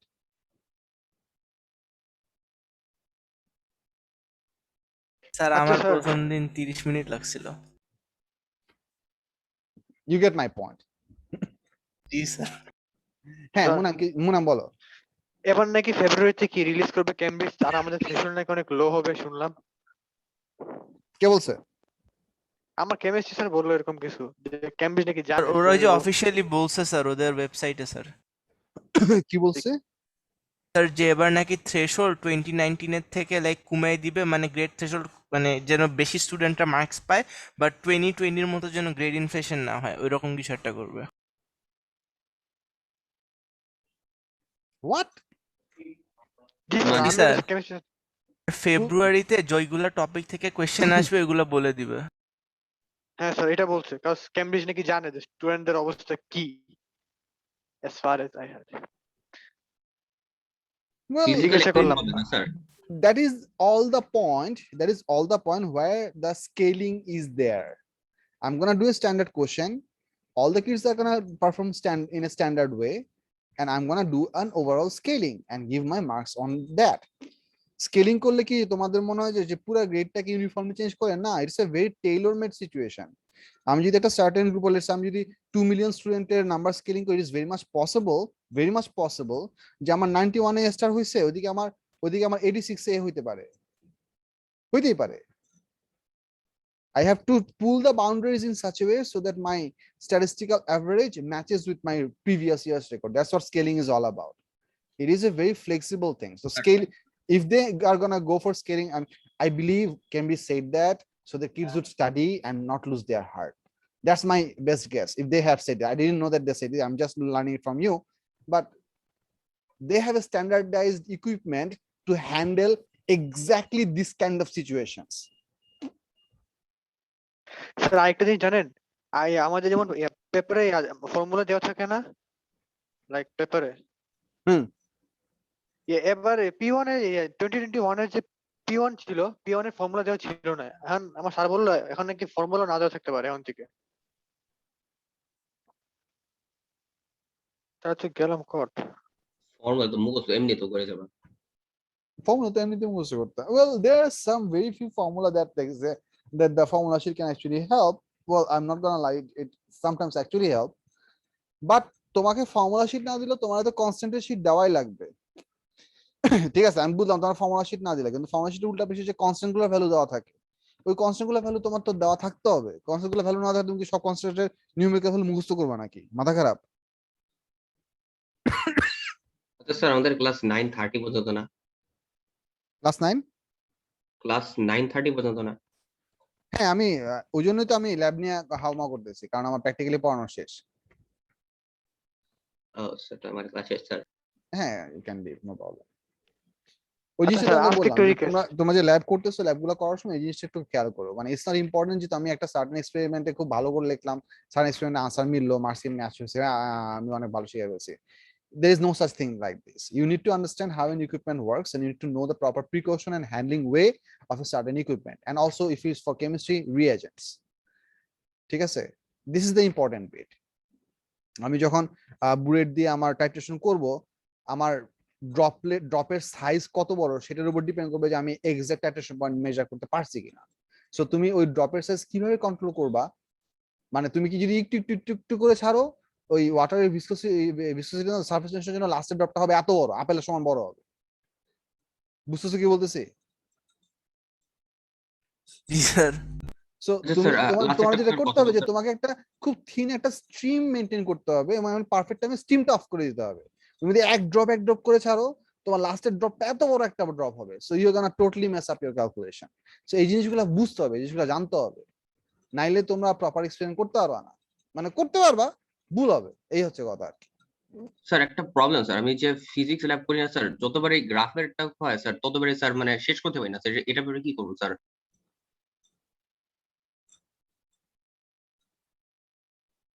Well, sir okay practice করতে হবে। না, প্র্যাকটিস করার মেথোডোলজি আছে। ফিজিক্স ল্যাবের মানে গ্রাফ, মানে তুমি কোশ্চেন নাম্বার 1 কথা বলতেছো না, যেটা গ্রাফ আঁকতে হয়? ইয়া স্যার, গ্রাফ প্লট করতে হবে স্যার। হ্যাঁ, কোশ্চেন নাম্বার 1 করার কয়েকটা প্রসিডিউরাল উপায় আছে। একটা জিনিস হচ্ছে যে তুমি প্রথমে কোশ্চেনটা রাফলি পরে বুঝলা যে এটা হচ্ছে কিসের কোশ্চেন। স্প্রিং এর হইতে পারে, ইলেকট্রিসিটির হইতে পারে, এটা তোমার ব্যালেন্সিং এর হইতে পারে, রুলারের হইতে পারে, টেবিলের উপরে একটা সিলিন্ড্রিক্যাল অবজেক্টকে রোল করে ফ্রিকশন মেজার করতে পারে, মানে অনেক রকম হাবিজাবি হইতে পারে, হোয়াটএভার। প্রথম জিনিস হচ্ছে যে তোমার যে মানে স্টুডেন্টদের টাইমটা লস হয় কই, এটা আমি তোমরা বলতেছি। প্রথম জিনিস হচ্ছে যে তোমাকে আগে ডিসাইড করতে হবে যে তোমার যেটা ইন্ডিপেন্ডেন্ট ভ্যারিয়েবল, মনে করো হচ্ছে একটা সার্টেন রুলারের উপরে তুমি একটা ম্যাসকে 60 থেকে 90 সেন্টিমিটারের মধ্যে মুভ করতে পারবা, এইটুকু তোমার চয়েস আছে। বুঝছো কি বলছি? Yes sir. আর 60 থেকে 90 সেন্টিমিটার মধ্যে মানে কতটুকু লেন্থ? 30 সেন্টিমিটার। Yes sir. এই 30 সেন্টিমিটারের মধ্যে তোমার প্রেফারেবলি অ্যাটলিস্ট 2/3 ইউজ করা উচিত। সো তুমি যদি, তোমার প্রথম কাজ হচ্ছে তোমার টার্মিনাল ভ্যালু গুলো, মানে আমি ইকুয়াল গ্যাপে কি কি ভ্যালু চুজ করবো সেটা আমার চুজ করবো, এবং সেই গ্যাপ গুলো আবার অড গ্যাপ হইতে পারবে না। এদের শুডন্ট বি মাল্টিপলস অফ 9, 3, 7, 11, 17 এরকম হইতে পারবে না। 2 এর মাল্টিপল গুড, 4 এর মাল্টিপল গুড, 5 এর মাল্টিপল গুড, 10 এর মাল্টিপল গুড, বাস। 2, 4, 5, 10 এই চারটা নাম্বার মাল্টিপল হিসেবে চুজ করবা, ওয়েল এন্ড গুড। সো এখন আমি 60 থেকে 90 এর মধ্যে নেই, আমি যদি ভ্যালুগুলো ইনক্লুসিভ নেই, তাহলে 60 তে আমি একটা ভ্যালু পাবো, 90 তে একটা ভ্যালু পাবো, তার মানে আমার বাকি ভ্যালু হলো 4টা। তার মানে 60 থেকে 90 এর মধ্যে যে টোটাল 30 গ্যাপ আছে, এর মধ্যে আমাকে আরো 4টা ভ্যালু প্লেস করতে হবে, তাহলে আমার গ্যাপ আসছে কত 7.5 করে। বুঝতেছো কি বলছি? Yes, sir. 60 67.5, এরপর হচ্ছে 75, এরপর হচ্ছে 82.5 এমনি করে আসতেছে। আর কথা হচ্ছে তুমি কি এই 7.5 গ্যাপ তোমার জন্য কনভিনিয়েন্ট কিনা? That answer is a solid no. তাহলে তুমি কি 80 যেতে পারো কিনা? তুমি 80 যেতে পারবা না, কারণ তুমি যদি 80 যেতে চাও তাহলে তোমার টোটাল রেঞ্জে বাইরে চলে যাবে। তাহলে তোমার কি করতে হবে? তোমার 5 করে গ্যাপ নিতে হবে। মানে স্যার গ্রাফ মানে রিডিং নেওয়ার আগে আগে গ্রাফিক ফিট করবে নাকি সেটা আগে দেখবো। এক্স্যাক্টলি, তোমাকে আগে মানে লজিক্যালি তোমার আগে চুজ করতে হবে যে আমি যে যতটুকু রেঞ্জের মধ্যে আমি আমার ইন্ডিপেন্ডেন্ট ভ্যারিয়েবলকে ভ্যারি করব, ওটুকুর মধ্যে কত কত ভ্যালুগুলো নিলে আমার একটা ইউনিফর্ম একটা অ্যাকসেপ্টেবল একটা গ্যাপ সাইজ আসে এবং আমার 6টা রিডিং প্রপারলি ডিস্ট্রিবিউটেড হয়। এটাকে তোমার হিসাব করে বাই করে ফেলতে হবে অল্প সময়ের ভিতরে।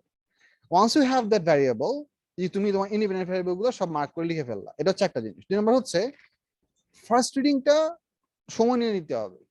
মনে করো হচ্ছে তোমার একটা ব্যালেন্সিং এক্সপেরিমেন্ট, তুমি ফার্স্ট জিনিসটা বসাচ্ছো, ফার্স্ট ব্যালেন্সিংটা তোমাকে অনেক কেয়ারফুলি করতে হবে, একদম পারফেক্ট একটা স্টার্টিং মান হবে। কারণ তোমার গ্রাফের ফার্স্ট পয়েন্ট, টপ বলো বটম বলো, ওই পয়েন্টটা যদি ভুল হয় তাহলে গ্রাফের গ্রেডিয়েন্ট অনেক বেশি ভ্যারি করতে পারে। বুঝছো কি বলছে? Yes, so sir. তুমি ফার্স্ট পয়েন্টটা তুমি একটু সময় নিয়ে ম্যানেজ করলা, এরপরে পয়েন্টগুলোতে তুমি ইজিলি বুঝতে পারবা যে আমি যদি আমার ম্যাথকে যদি ডান দিকে সরাই তাহলে আমার ওইদিকে ব্যালেন্সিং এর জন্য কোন দিকে সরাইতে হবে। Learn to use your nails. If you don't have nails, learn to use the skin of your thumb to move strings by a thread. Balancing এর যে স্ট্রিং গুলো থাকে এগুলো মুভ করে করে ব্যালেন্সিং করতে হয় না? ঠিক আছে, তুমি যদি এটা ওই যে 2 আঙ্গুল দিয়ে ধরে এমনি করে টান দিয়ে সরাতে যাও কখনো পারফেক্টলি ব্যালেন্স করতে পারবে না। Yes, sir.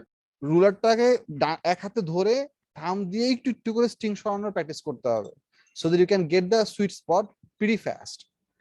ঠিক আছে, এইটা একটা জিনিস। সো এমনি করে তুমি রিডিং গুলো বের করলা, এরপরে যে জিনিসটা আছে সেটা হচ্ছে বাকি পুরো 4টা পপুলেট করা। 4 পপুলেট করা মানে হচ্ছে যে আমি তো সব রিডিং গুলো আছে আমি সাবট্রাকশন করবো, এবার হচ্ছে ক্যালকুলেটর দিয়ে বসে পুরো 4টা ফিল আপ করবো, এরপর 4 থেকে ভ্যালু গুলাকে গ্রাফে প্লট করা। এই স্কিলটা পুরোটাই মেকানিক্যাল স্কিল, এটা তোমাকে প্র্যাকটিস করে ডেভেলপ করতে হবে। বুঝছো কি বলছে? ক্যালকুলেটর ইউজ করে Yes, sir. গ্রাফ ফিল করে এবং আমার চার্ট থেকে ভ্যালু নিয়ে আলটিমেটলি গ্রাফটা আঁকা, এইটা তোমার প্র্যাকটিস ছাড়া এটাতে আয়ত্ত করা, এটা অন্য কোনো আয়ত্ত করা ডিফিকাল্ট। এবং এই Yes, sir. গ্রাফ যখন পোলাপান আঁকে তখন একটা যেটা সমস্যা পোলাপান সময় নষ্ট হয় সেটা হচ্ছে আমি স্কেলিং কত নিব। Yes, sir. সবচেয়ে বড় সমস্যা, স্যার। হ্যাঁ ঠিক আছে, স্কেলিং কত নিব? It's very simple, it's very simple. হ্যাঁ ঠিক আছে হাসান, খোদা হাফেজ। It's very simple in the sense যে তুমি যখন স্কেলিং নিবা চেষ্টা করবা যে তোমার সবগুলা স্কেলিংটা আসলে এটা বইলা বুঝানো ডিফিকাল্ট, কিছু এক্সাম্পল দিয়ে দেখালে ইজিয়ার হয়। আচ্ছা স্কেলিং আমি পরে কোনো একদিন আবার ডিটেইলস আলাপ করব, সমস্যা স্যার নেই। স্যার কারণ আমার আরেকটা ক্লাস শুরু হওয়া লেট হয়ে গেছে, স্যার। আচ্ছা ঠিক স্যার, আছে, স্যার। আসসালামু আলাইকুম, আল্লাহ হাফেজ। স্যার আসসালামু আলাইকুম, স্যার। হ্যাঁ মনে বলো। স্যার একটু প্লিজ কাইন্ডলি রিকোয়েস্ট একটু রেকর্ডিং করে ছাড়া দেন না, আমার অনেক লাগবে আমার অবস্থা, প্লিজ স্যার। আচ্ছা ঠিক আছে, আমি রেকর্ডিং ছেড়ে দিচ্ছি, সমস্যা নাই। সবগুলো হ্যাঁ স্যার। আচ্ছা ঠিক আছে, thank you sir, welcome, I love you. Thank you, আসসালামু আলাইকুম।